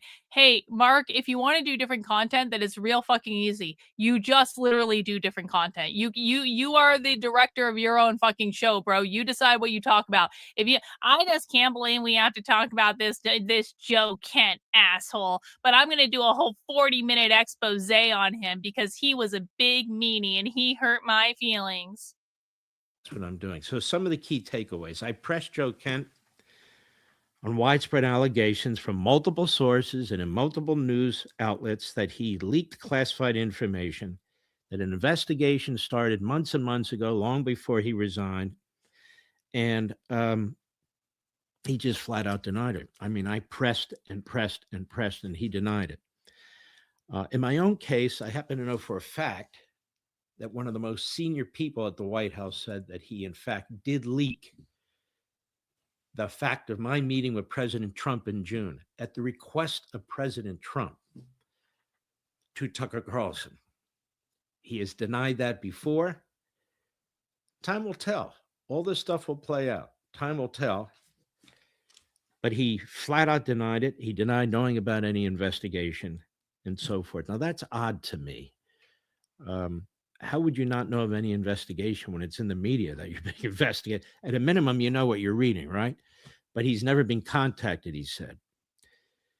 Number two, he denied leaking Charlie Kirk's group text with a group that Charlie was texting with to Candace Owens. Now, this was particularly odd because the right-hand man to Charlie Kirk is this fella, Andrew Colvett. Colvett put out a video yesterday because Aaron Milan was interviewing a rabbi who was in these group texts, not to get too much into the weeds, with Charlie and others, where Charlie was complaining about Jewish donors who didn't agree with him, and some were cutting off his money. But whatever, the substance doesn't matter as much. So these texts in this text group, Colvett put out this video yesterday, and he said, I gave that to Joe Kent under the understanding that he would not make that public. Joe Kent said to me and said, I, Andrew Colvett, should make it public. And Andrew said, I told him I don't want to make it public. It's not a public matter and so forth. And he said shortly thereafter, Candace Owens had the texts, went public with them, and then started this whole thing about how Israel. Didn't Andrew Colvett admit that he made it public today? Am I hallucinating? Didn't I see that Andrew Colvett admitted he made it public today? And listen, I don't really care about Andrew Colvett. If I'm being honest about it, all I know about Andrew Colvett is he follows me on Twitter and he works for TPUSA, and that's pretty much all I know about Andrew Colvett. But like, didn't Andrew Colvett like literally admit today that he made those public? Am I on glue? Let me just search. I feel like I saw this on Twitter. Latest Andrew Colvett leak.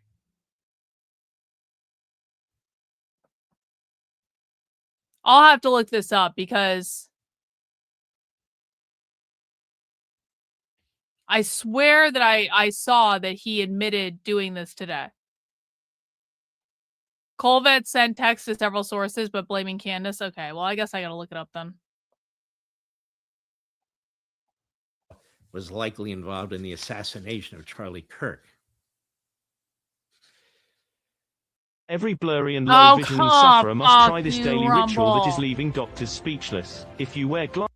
He denies having given that to Candace Owens. And of course, Candace Owens denies taking it. Look, folks, these people are very squirrely. I mean, I told you this world they're is squirrely. toxic. Yeah, sure.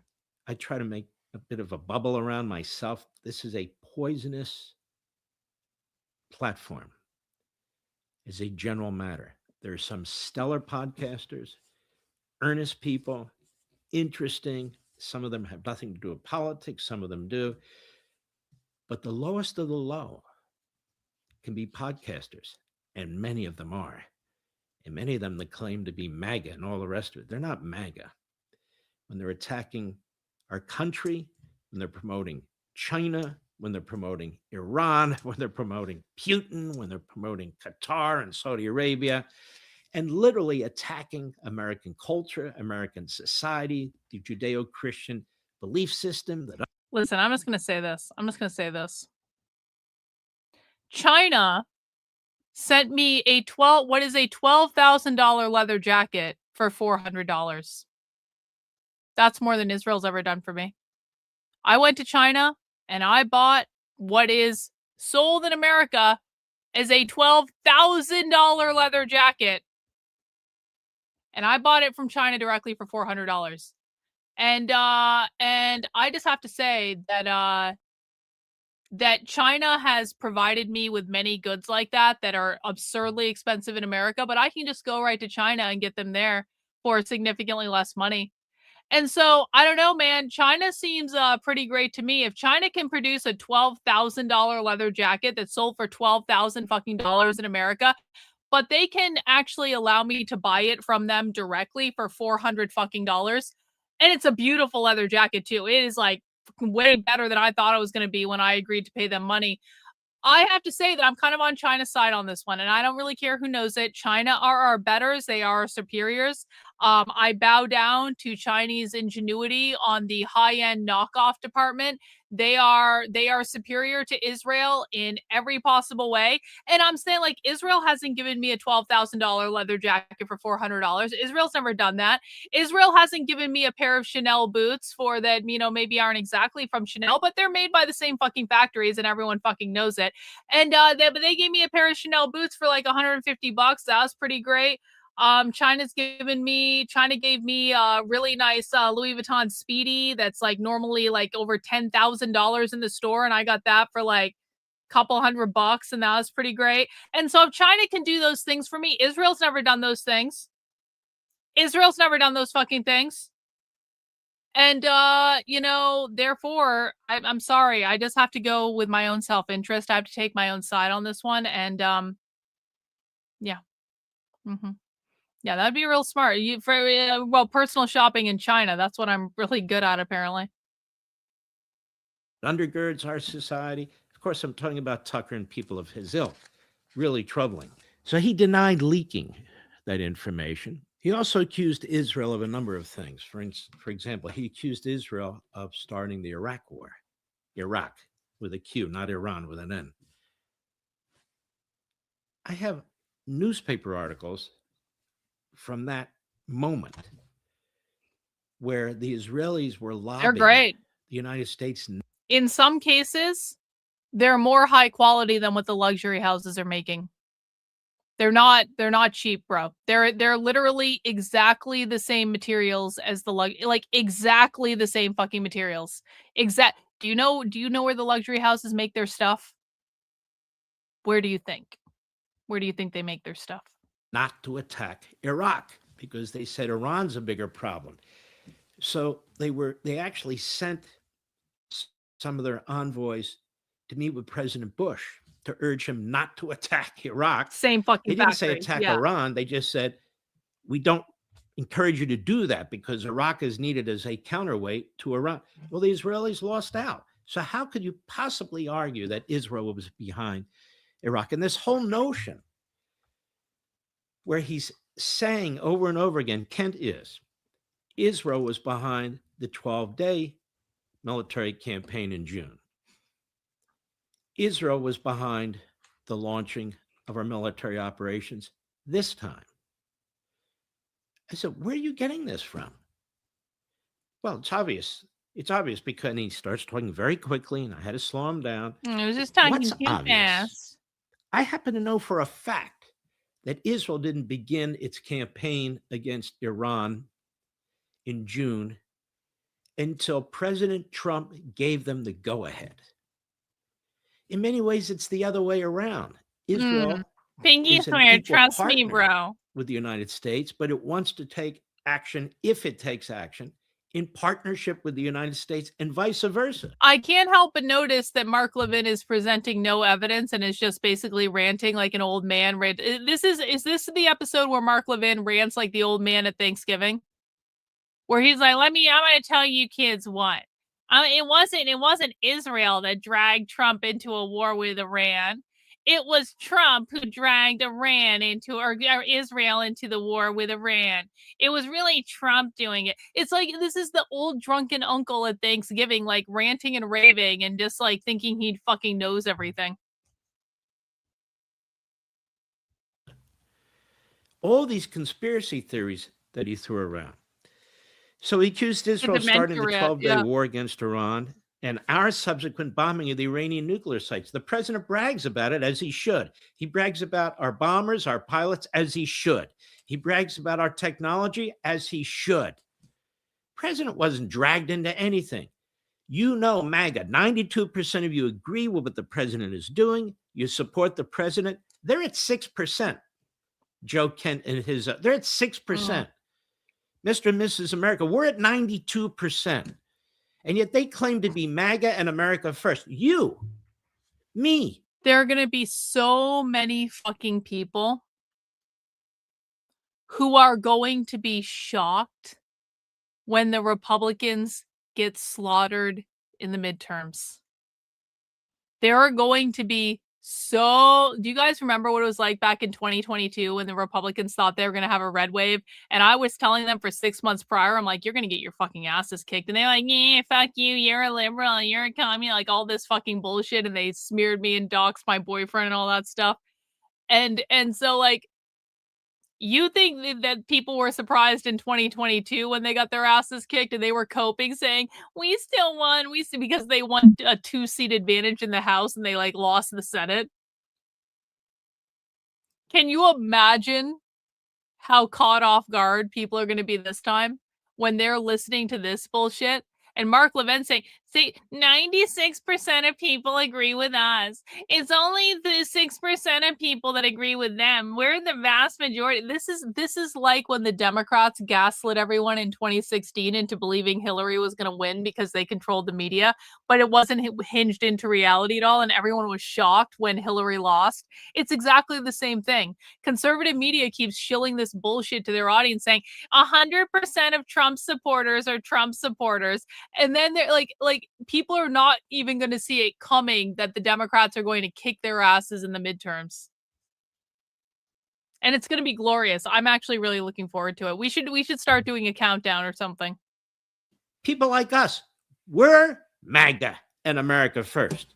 And the president made that clear last week when he put out a social post on True Social for the whole world to see without my knowledge. Trump and I was very humbled and honored by it.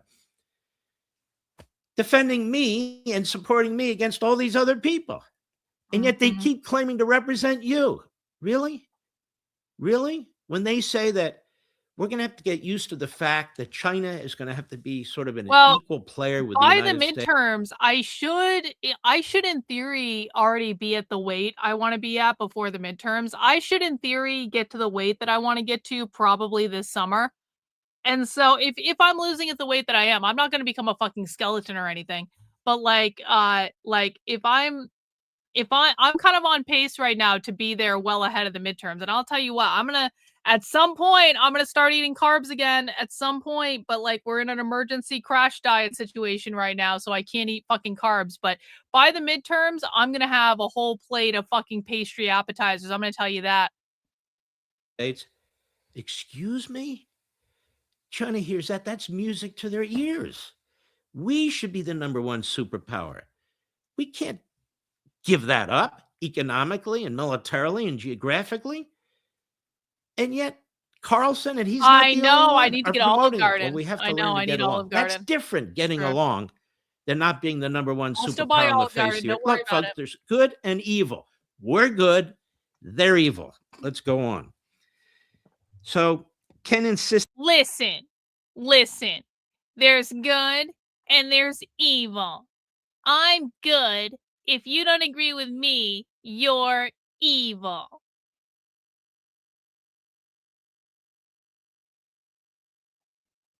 the only one, are promoting that. Well, we have to learn to get along. That's different, getting along, than not being the number one superpower on the face of the earth. Look, folks, there's good and evil. We're good. They're evil. Let's go on.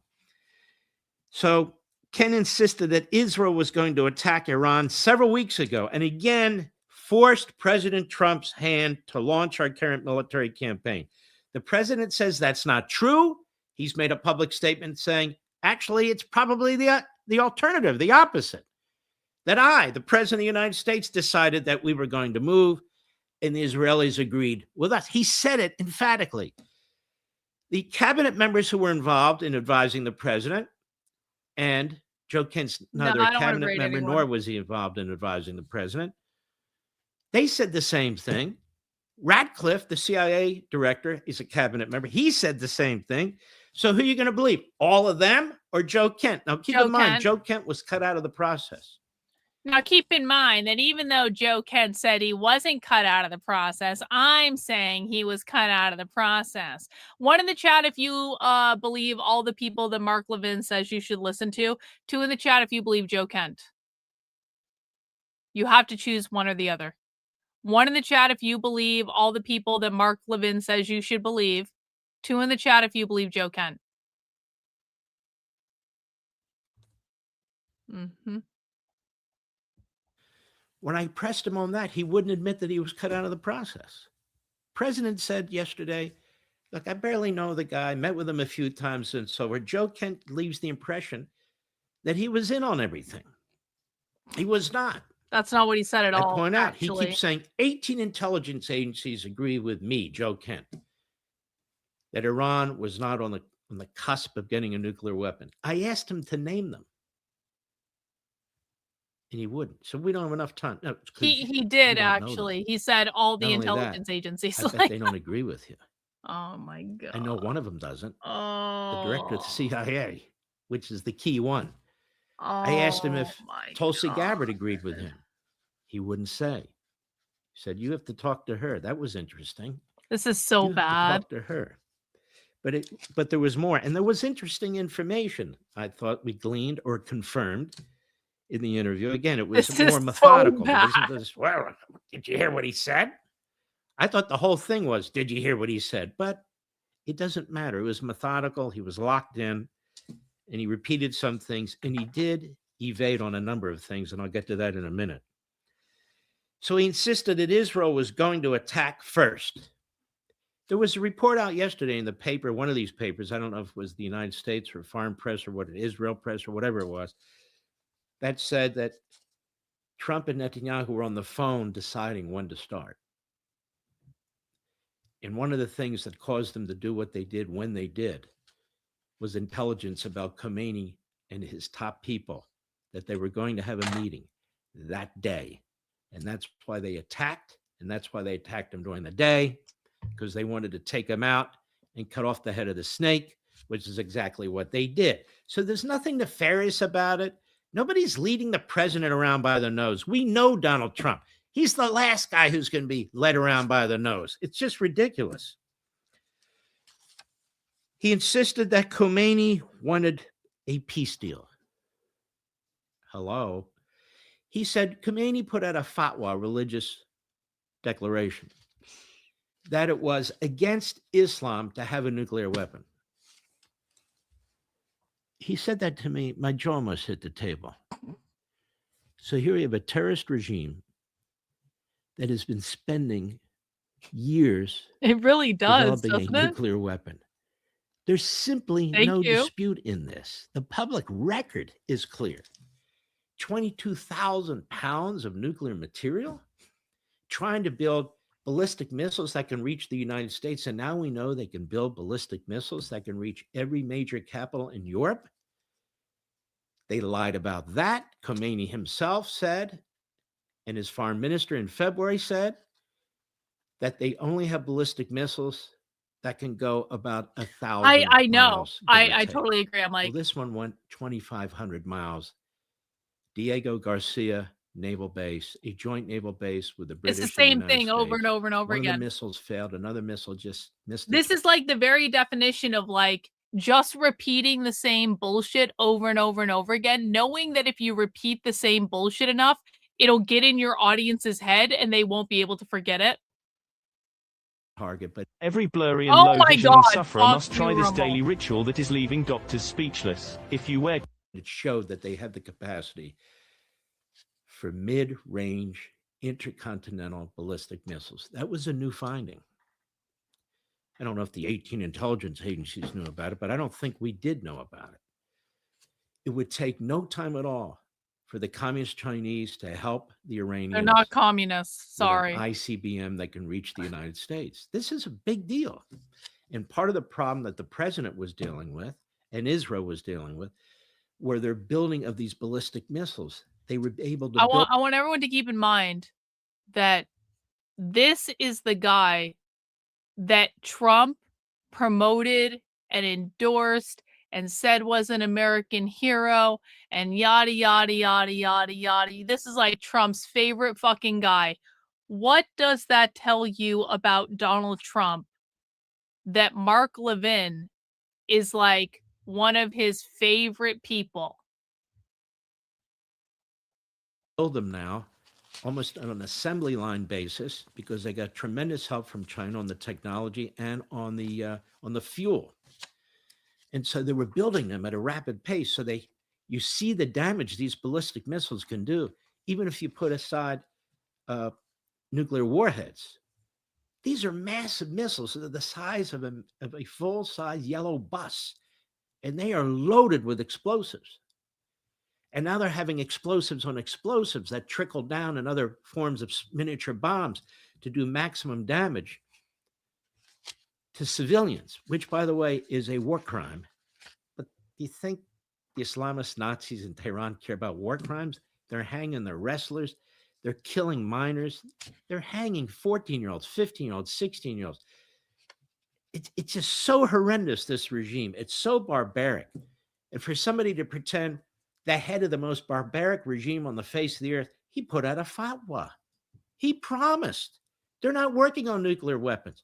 So you have to be completely, I was going to say out of your mind, but pretty close, to look at all the evidence and then claim, well, I'm going to give them the benefit of the doubt. Why would you give Islamist terrorists who spent 47 years killing Americans the benefit of the doubt? This is literally just the drunken fucking uncle at Thanksgiving. Is this what Mark Levin's show is? Is Mark Levin just like every day on his show, the drunken uncle at Thanksgiving? Is that what we're talking about? There are that many people who want to listen to the drunken uncle at Thanksgiving every single fucking day. I can't imagine. Even if I agreed with the drunken uncle at Thanksgiving, even if occasionally the drunken uncle at Thanksgiving was like funny and said really cringe things that made me laugh and were entertaining, like at some point I would get really, really sick of listening to the drunken uncle at Thanksgiving every day of the week. This is pathetic.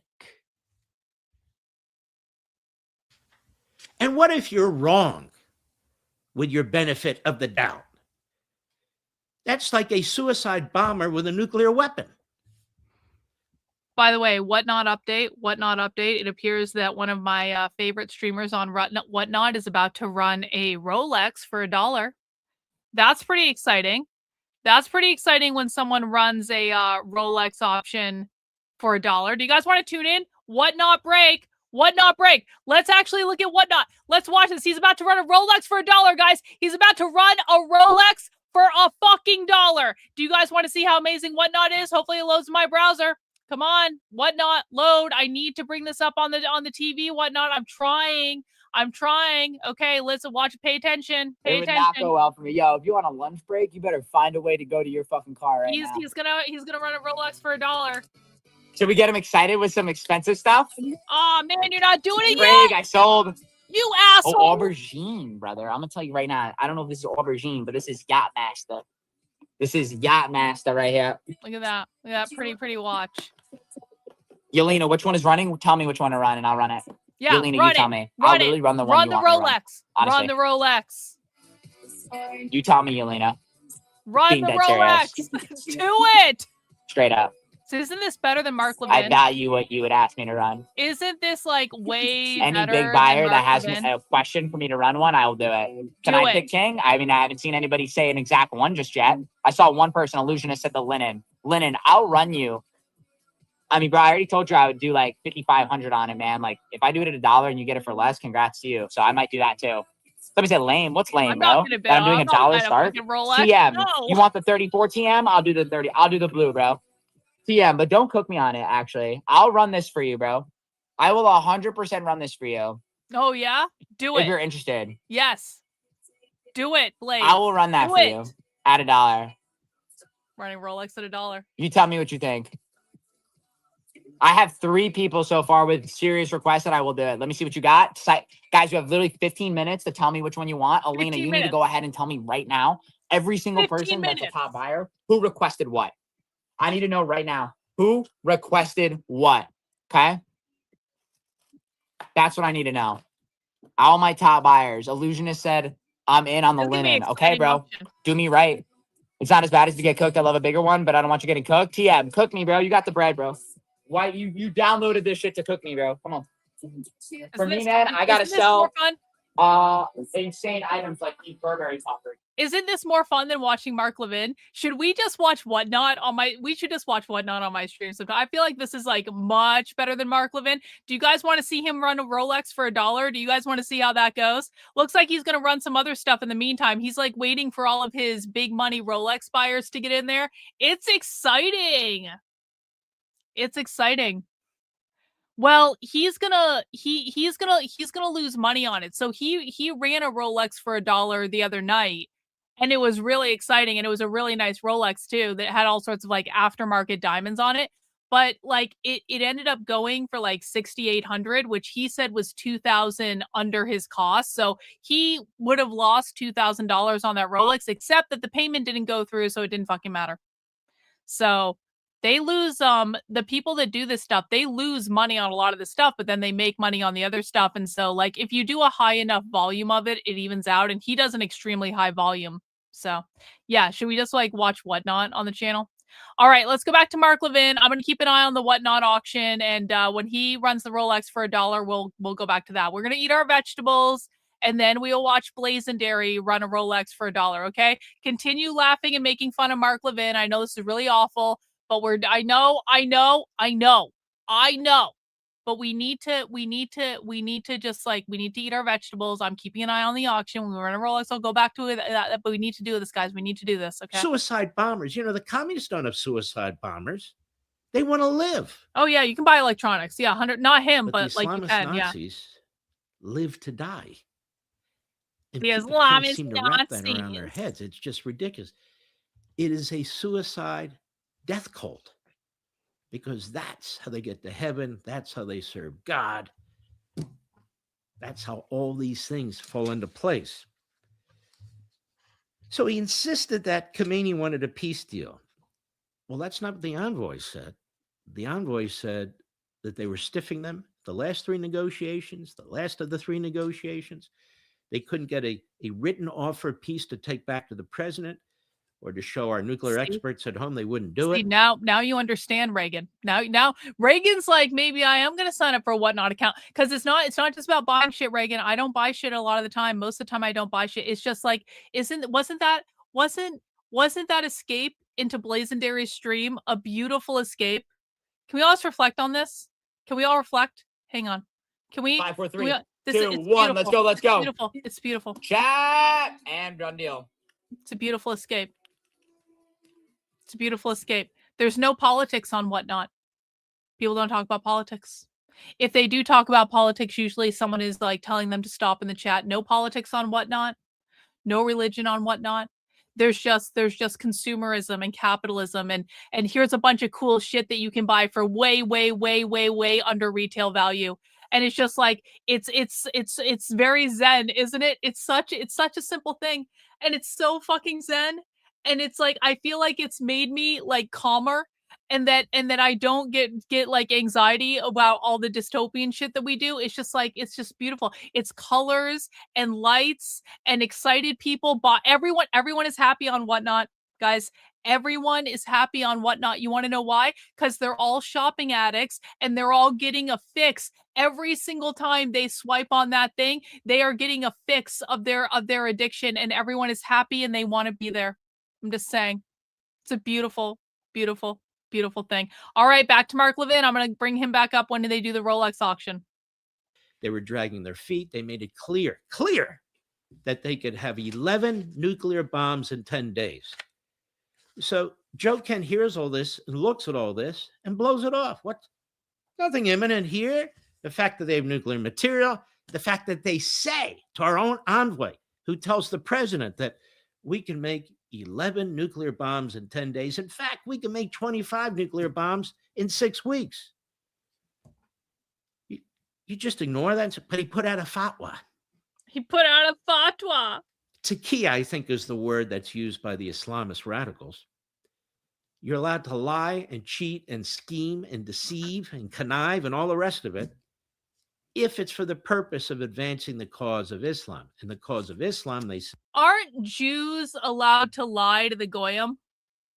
I mean, listen, I haven't read chapter and verse of the Talmud like I know many people have. I mean, or pretend to. I don't actually think any of the people who say they've read the Talmud have read the Talmud. Have you guys seen how fucking big the Talmud is? I think they're all full of shit. But like I feel like I have heard tell that some people have said that the Jews are allowed to lie to the Goy and plot and scheme to advance their interests.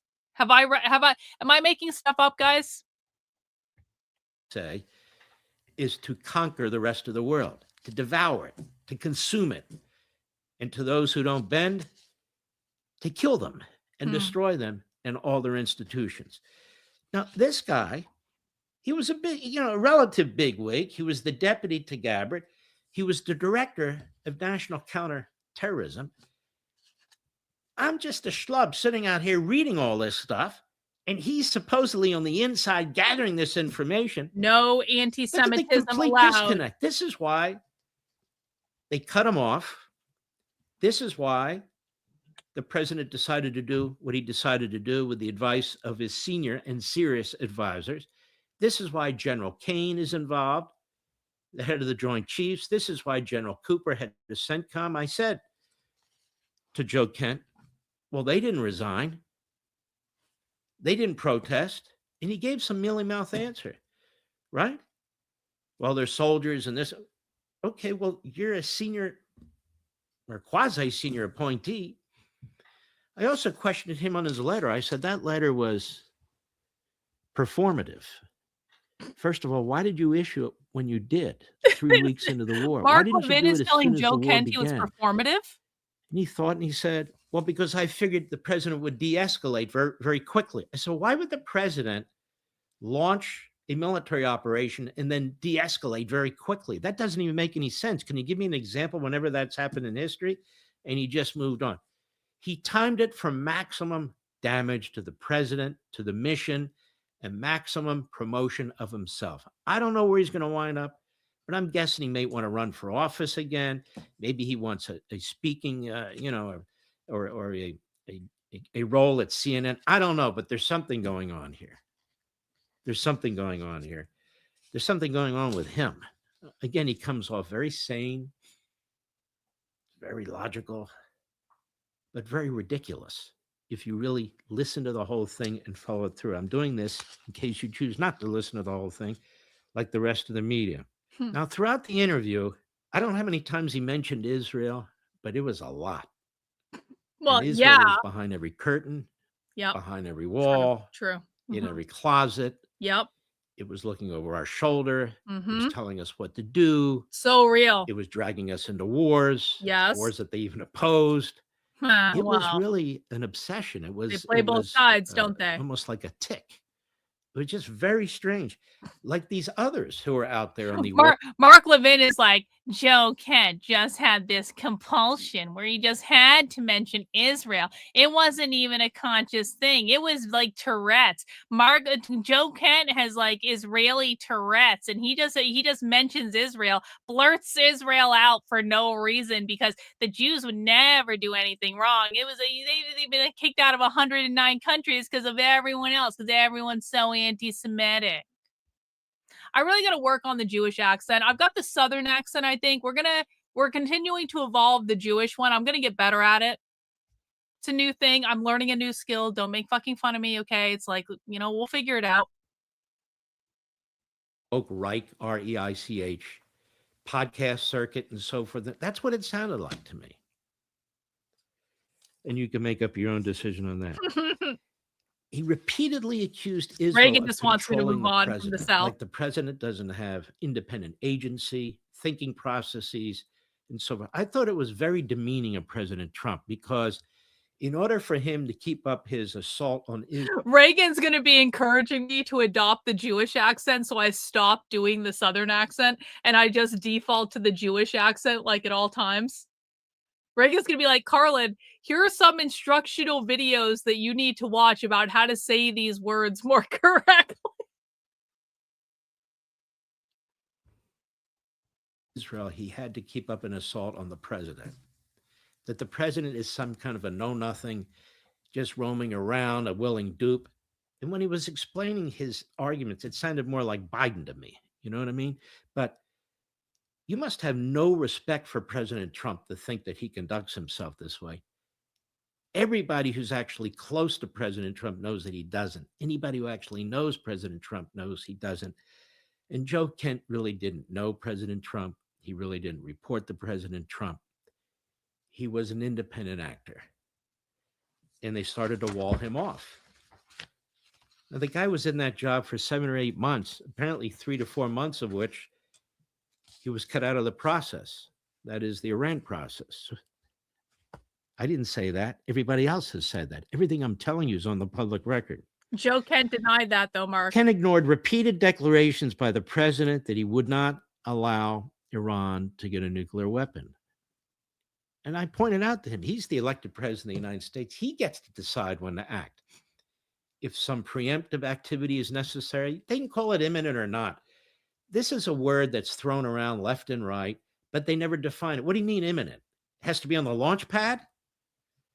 And I pointed out at the end of the interview, I said, you talk about all the intelligence information. Somehow all the intelligence agencies missed 9/11. Somehow, back before World War II, how could that have possibly happened, guys? What? You know what? We just no asking questions on this channel. We don't ask questions here. Don't worry about it. Don't worry about it. There was a country in the Middle East that starts with an I that probably had something to do with that, but let's just leave it alone. Intelligence agency missed the attack on Pearl Harbor. Yeah, well, a president takes in information from intelligence agencies, from regular military and national security. He takes in information from foreign leaders, the Arab states in the Middle East, the Israelis in the Middle East. He looks at their intelligence information. He has to make decisions based on nation state decisions, the impact it'll have. And he has to make his own judgment using his own prudence.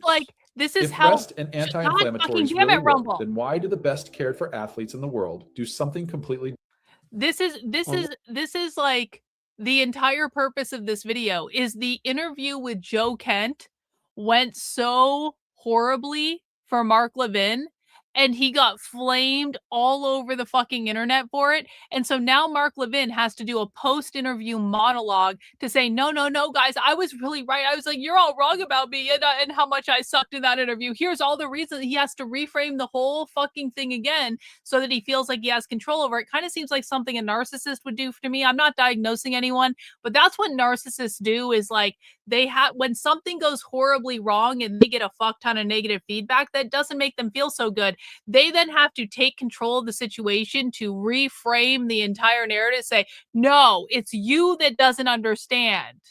Here's what actually happened. And then they twist things and they change things and they leave shit out. Kind of like what Mark Levin is doing. Mark Levin is leaving a ton of shit out. He's leaving out what Joe Kent actually says. He's manipulating what Joe Kent says. He's lying about what Joe Kent said. We just listened to the fucking interview. People can go back. People can listen to it, Mark. It's like publicly available.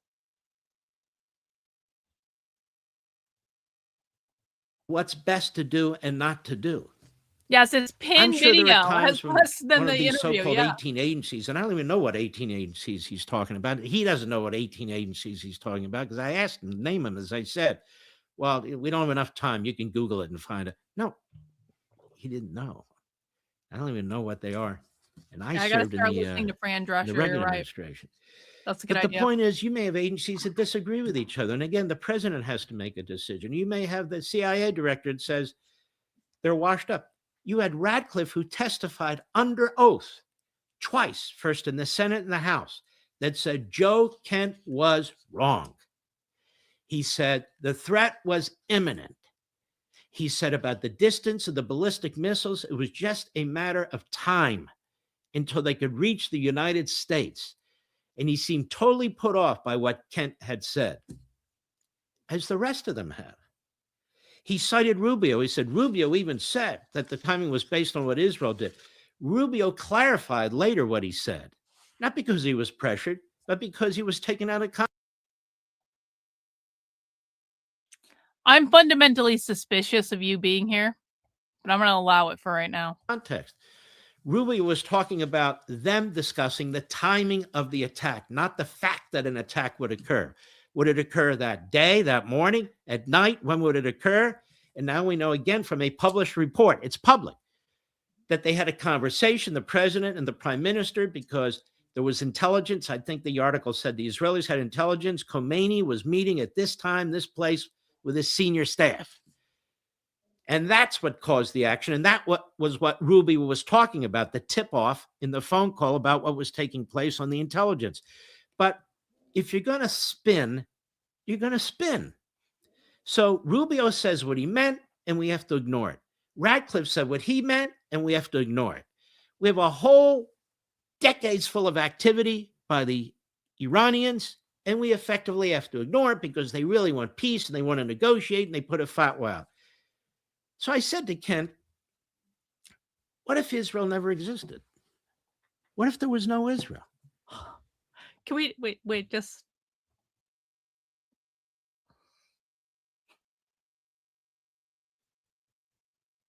can we just ponder that reality for a moment? Can we just ponder that beautiful, beautiful vision of the world? What a great thought exercise. Exactly, Seeker. What an amazing thought exercise. What if Israel never existed? What if that was the case? Perhaps someone should write a sci-fi book about a beautiful reality in which Israel never existed. Isn't that just like what Amazon did when they created that whole, what was it called, Man in the High Castle, which was about Hitler winning?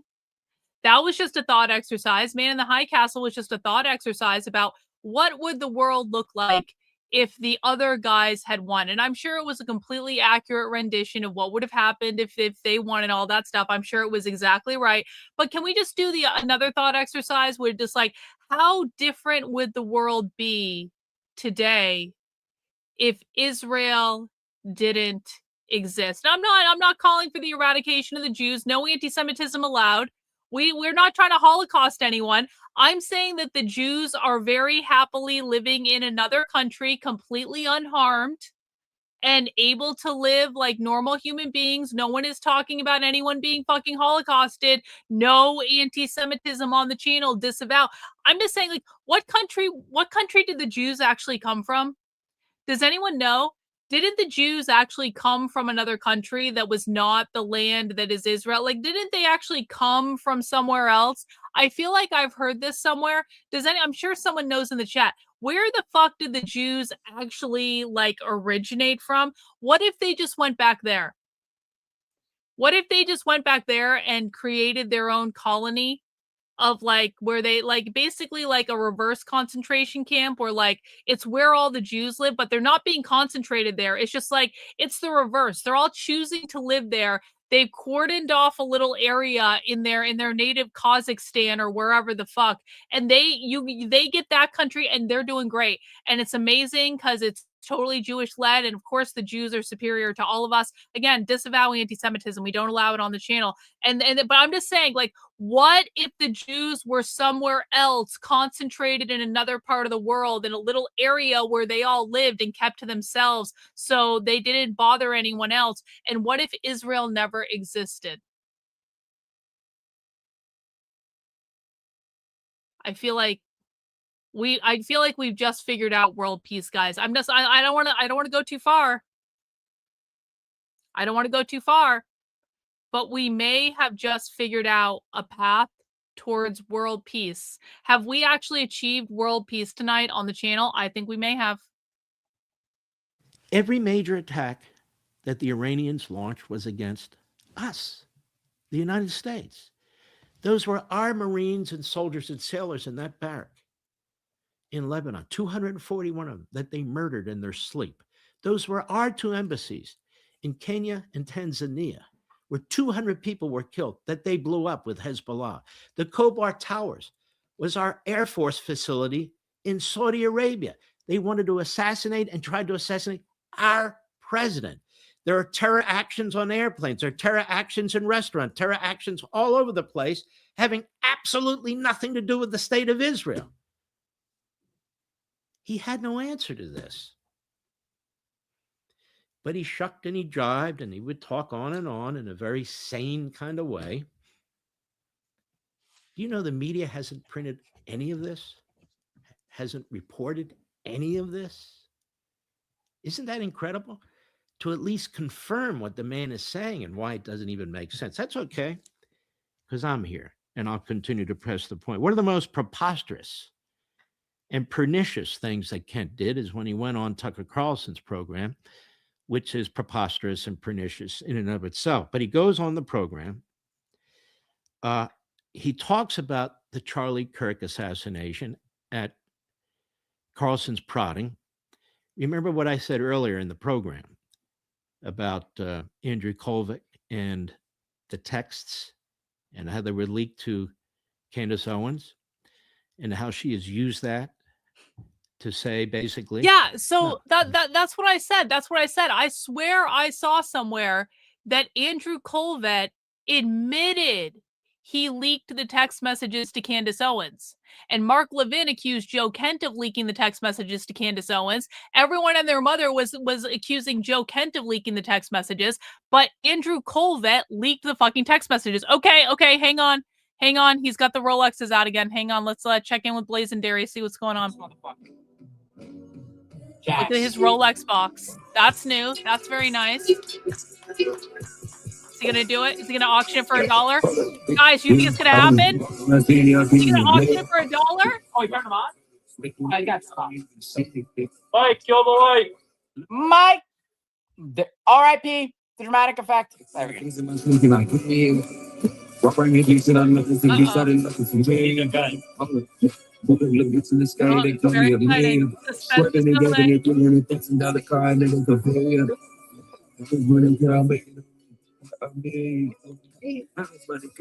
it's fun to just look. I can't afford a Rolex yet either. Opening the key, baby. Uh-oh, he's opening it.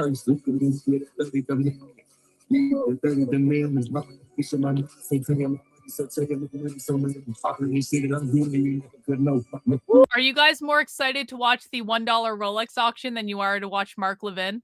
One in the chat if you're more excited to watch the $1 Rolex auction. 2 in the chat if you want to go back to Mark Levin. Let me know. Let me know where you guys are at. Which Rolex do we start with, guys? I've been doing a Rolex all week now for some time, so it's time. Do it. This is so damn fire. Listen, bro. Get my smoke machine going. You better really fucking turn up. Get my smoke machine going. You know, Charlie, you know how to do that? Uh-oh. It's broken. Oh no.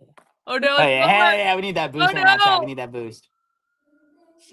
You guys want to watch the Rolex? The auction, Yachty, bro. There's no chance I do a $17,000 watch at $1. $17,000 watch. I wouldn't even know what to do if I did Pretty this at watch. $1. Please play the Undertaker theme. Oh, you know that's coming. Oh, that's a good idea. We're focused on a $1 star Rolex right now. Can we get some tap buy now, search Rolex? Tap buy now. No, it's definitely tell us your favorite. Oh my god.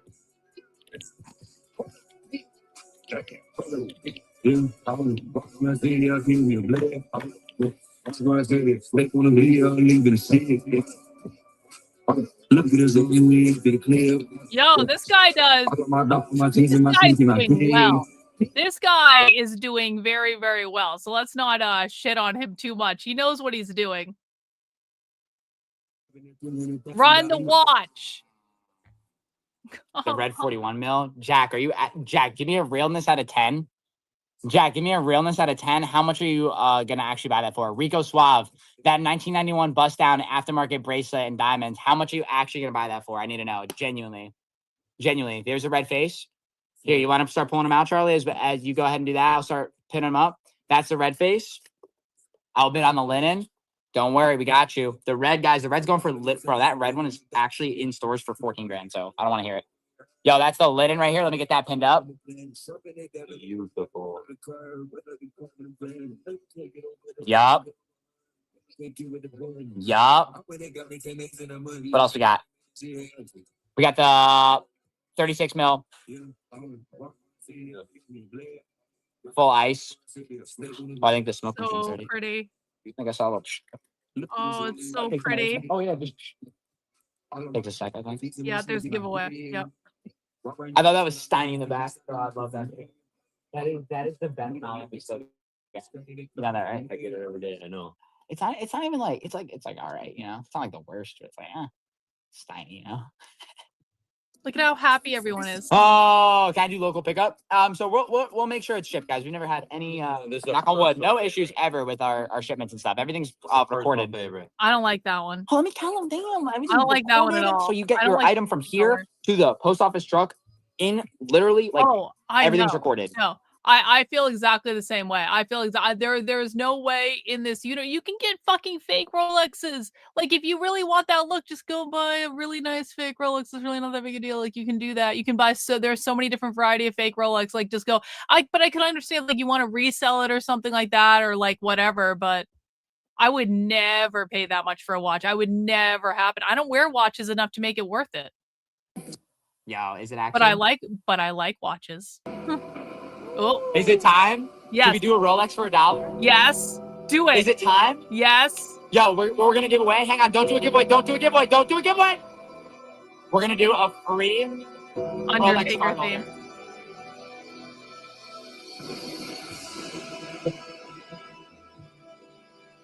Free Rolex card holder. Oh, that's by accident. 5, 4, 3, 2, 1, go, go, go. That's by accident. Enter that. 5, 4, 3, 2, 1, go. I got you. Free off-white. Fuck yeah. It's fucking free off-white, dude. I didn't mean to do that. Whatever.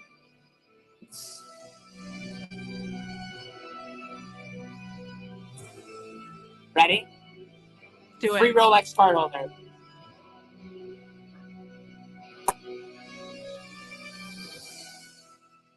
All right, guys.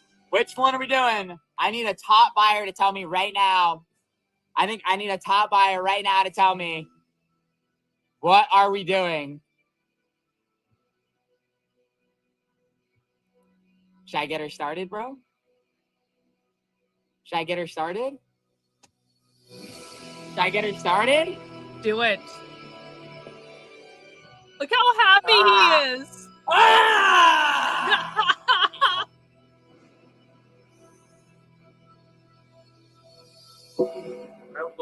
Like the best one. Charlie loves this one. That one's so clean, so classy. It can move in more than $1. Charlie love that shit. All right, guys. Genuinely one of the most insane dollar starts. No way, guys. We're doing it exactly like this. Does a linen come with a box? Yes, I'm going to make sure you guys all have your certified pre-owned Rolex boxes with your Rolex Traveler case inside. And then some of them specially have the big boy box, the AV box. I got you. Illusionist, that's if you win, bro. I think you're about it. Ready? Yes, this one's all linked. It's absolutely huge on me. Here's the bend as well. It's from the 1991 serial line. Fluted bezel. Bro, I'm actually scared. We're watching like, you see me Whatnot. shaking, He's gonna. I genuinely For need like people around. who don't know what's going on, he is about to auction off a Rolex for $1. So we're taking a little break to watch Whatnot, okay? Because watching someone auction a Rolex for $1 is just fun and entertaining. This is entertainment. Like, this is beautiful. This is capitalism, man. Here we go. Do it.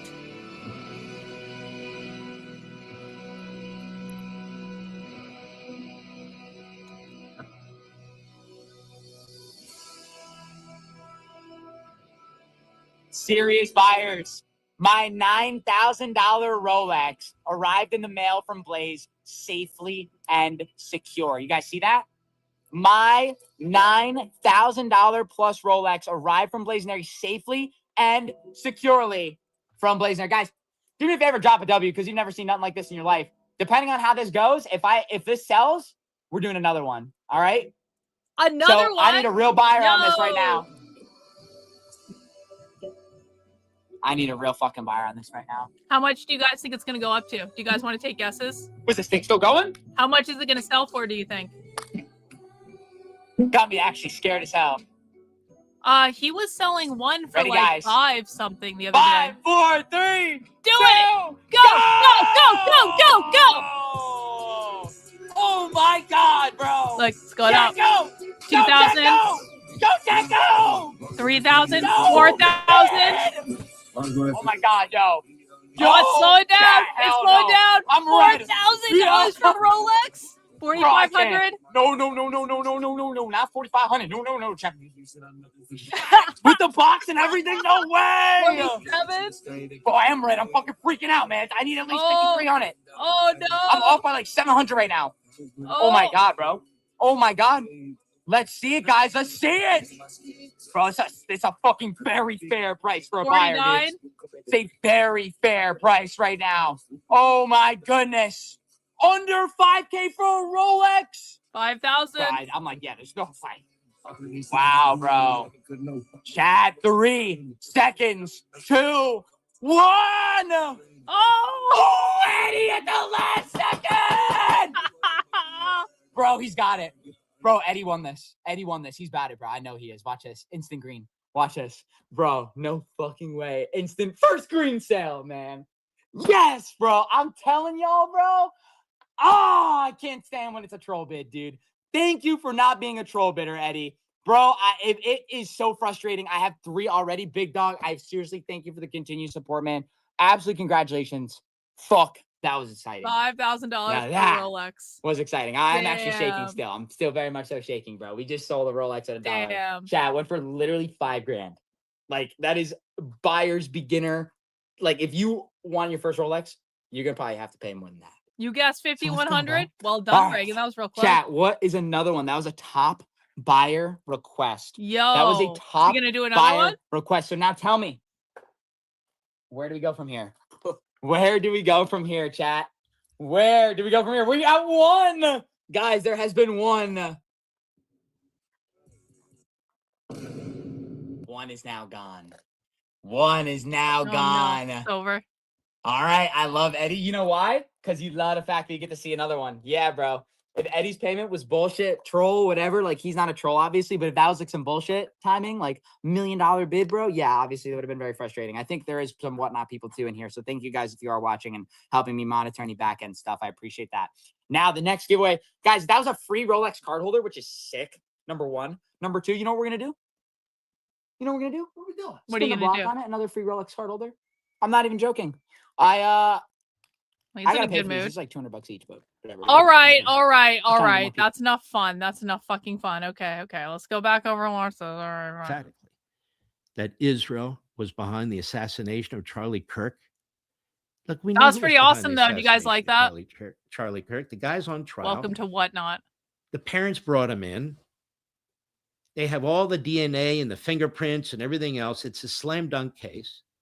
Yeah, time to be depressed Everybody again. knows that. It's but over. The kooks. It's like, yeah, it's man over. never walked on the moon. It was actually done in a studio in Hollywood, you know. This is the stupid stuff that we do because it gets them clicks and these people are we were feeling so good. Nonetheless. It's over. So that comes up. in his interview. See, this is part of my brainwashing process to make all of you appreciate Whatnot as much as I do. I made you watch Mark Levin whining, and then I showed you Whatnot, and everyone was like, "Ooh!" And then I brought you back to Mark Levin, and everyone was like, "Ah!" And then we watched that, and then I brought you back to Whatnot, and we watched Blazendary auction off a Rolex for $1. And that was really exciting. And you saw someone get a Rolex for $5,000, which is fucking absurd. And I was like, ooh, and everyone felt good about that. And everyone was so excited. And everyone was so happy. And now I brought you back to Mark Levin, and everyone went, oh. It's called edging.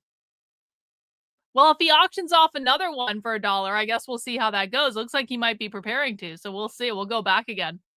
Yes, it is. Yes, it's legit. Yes.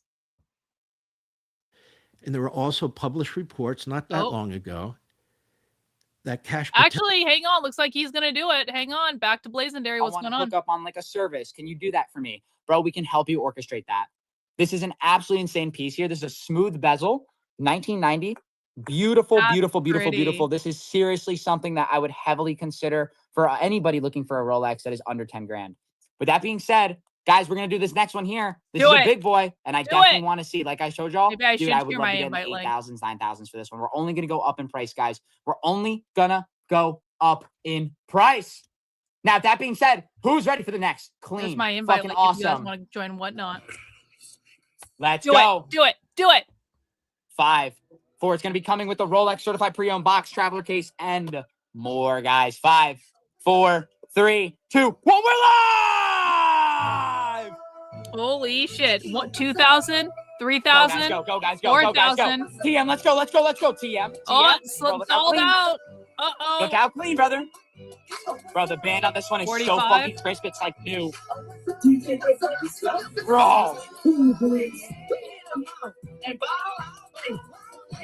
Uh-oh, 48. Sold out.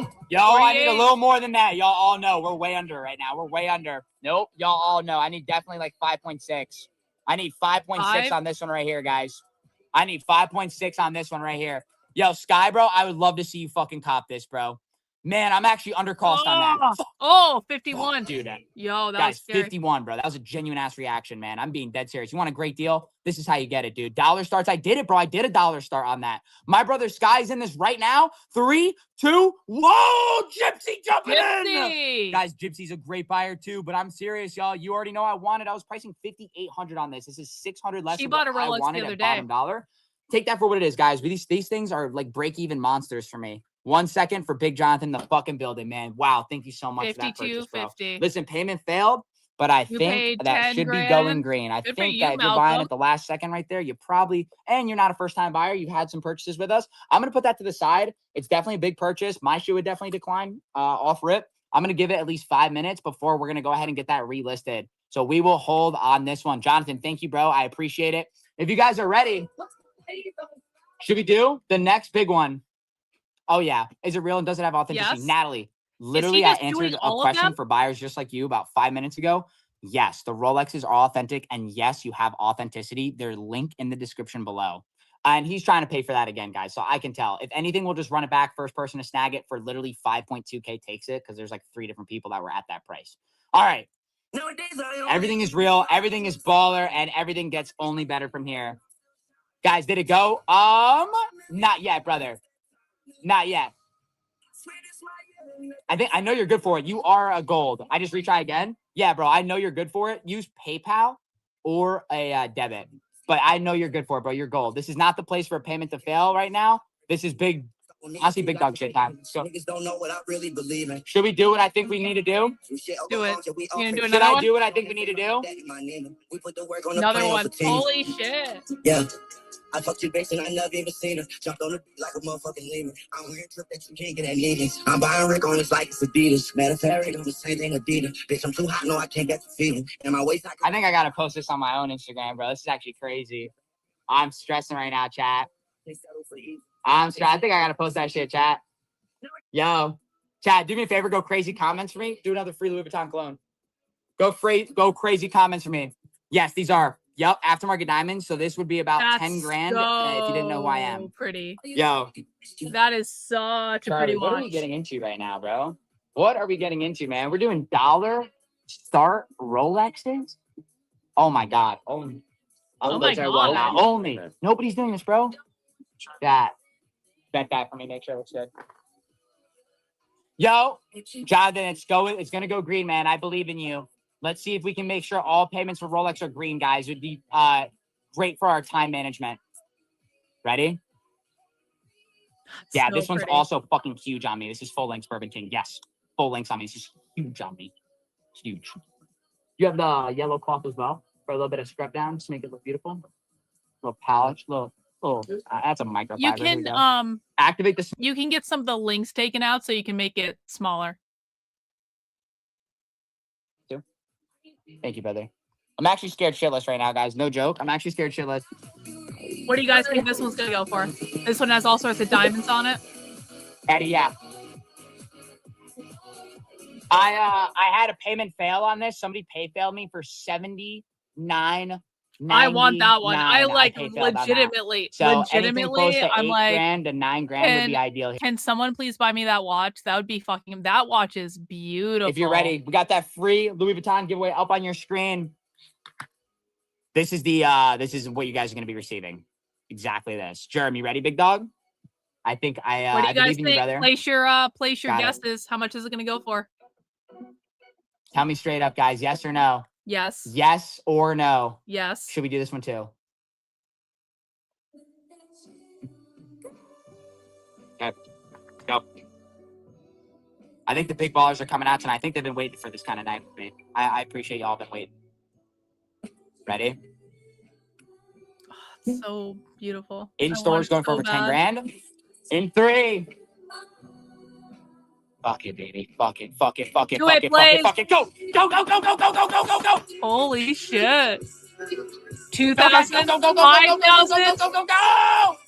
Yeah, swipe it. Swipe it. Swipe it. Swipe it. Swipe it. Swipe it. Swipe it. Swipe it. Chat. 6,000. I need to be at 85.50. 85.50. Otherwise, this is a complete L for me. Let's go. Honestly, bro. Honestly, bro. I need to see some It's swipes, stalled bro. at I'm red in the face 64. right now. 64. No shot. Oh. No shot this sells. Let's go, guys. Let's go. Let's go. Let's go. No way that sells, dude. Oh, I Yo, could Sky, totally buy this actually, if I bro, wanted this would be to. the most I'm not baller gonna do fucking it. watch ever. Oh, My no, cost I is can't literally swipe. about No. the 76 range after my Oh fees. my I'm God, losing I it wanna today right swipe now. so bad. $1,000 loss at a perfect price for me to buy. Yolena, please win this. Like, actually would make me feel so much better. And I'm no, crying right now. Karlyn, I'm actually crying. no, Yelena, no, I'm don't losing do it. literally $1,000 No, right now. no, Yelena, don't this is do no it. bullshit. I'm actually losing $1,000. I don't know what to say.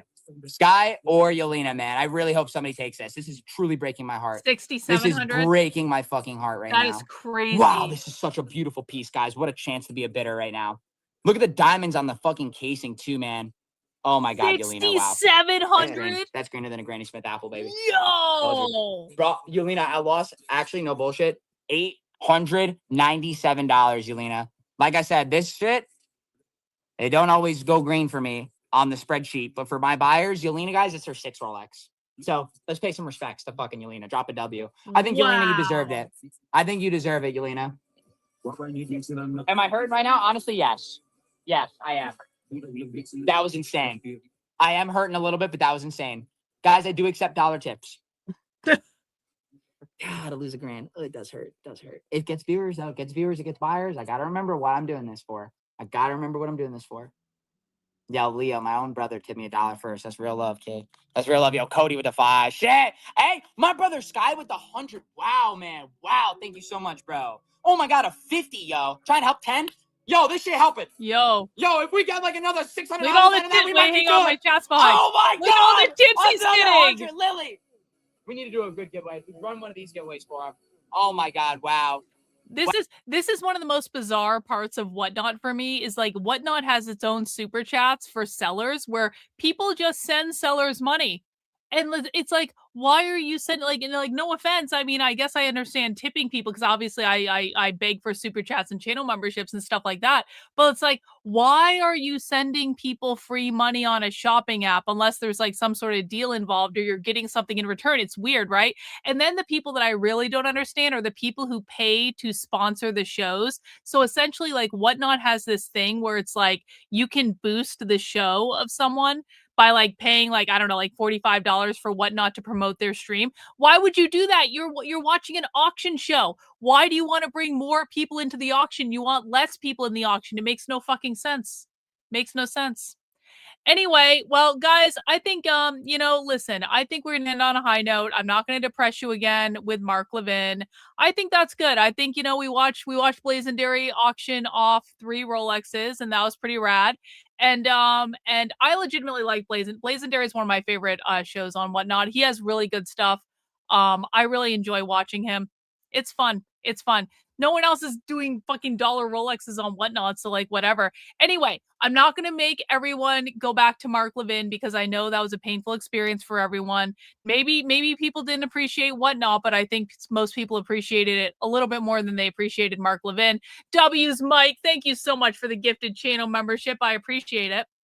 All right, that is going to conclude our late night stream for tonight. And now I'm going to go and watch more Whatnot. That's what I'm going to do. I'm going to go lay in bed and I'm going to watch Whatnot. And I might buy stuff and I might not buy stuff. And we're just going to have to see. We'll have to see. I'm obviously not going to buy. Oh man. Like you guys don't even know. I was having to restrain myself from sweat. I was like, Karlyn, no. Like, can you spend $6,000 on a watch? Technically, I have the ability to spend $6,000 on a watch. But should you spend $6,000 on a watch? No. No. I should not. I should really not. But like, man, that watch was so pretty. I was like, no, I restrained myself. I could go on a really nice cruise for $6,000. I could buy a lot. I could buy a lot of high-end knockoff Rolexes from China for $6,000. The possibility, it was the right call. But in the moment, I really wanted to swipe. I really, you understand? You were like, that's a Rolex with a whole bunch of diamonds for $6,000. That's pretty rad. That's pretty fucking awesome. Capitalism rules. It may not be a perfect system, but it's what we have. Anyway, guys, I will be back tomorrow to be more professional and to do leftist stuff and stuff like that. Thank you for hanging out with me tonight. If you send in a super chat or a channel membership, really appreciate you. I will be back live tomorrow at 5 p.m. where we will talk about more relevant things to culture and politics in the world and all that good stuff. I hope you guys have a great rest of your night. And it looks like he's about to do another one, actually. I hope you guys have a great rest of your night. We'll see you soon. Bye.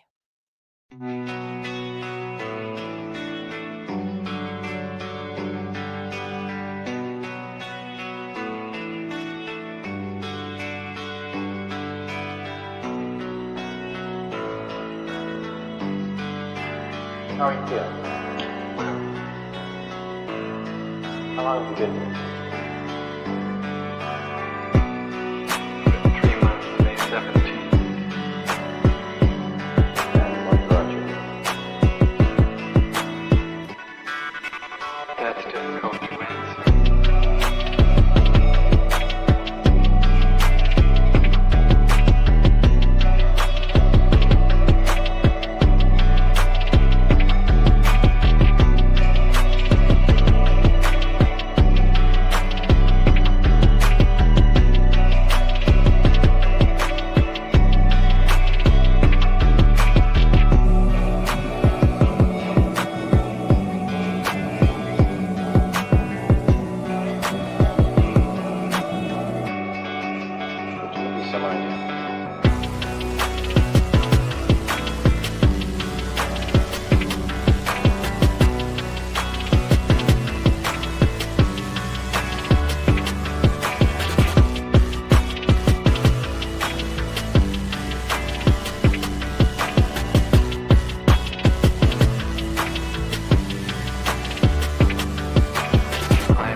eventually resulted in your being here in the hospital.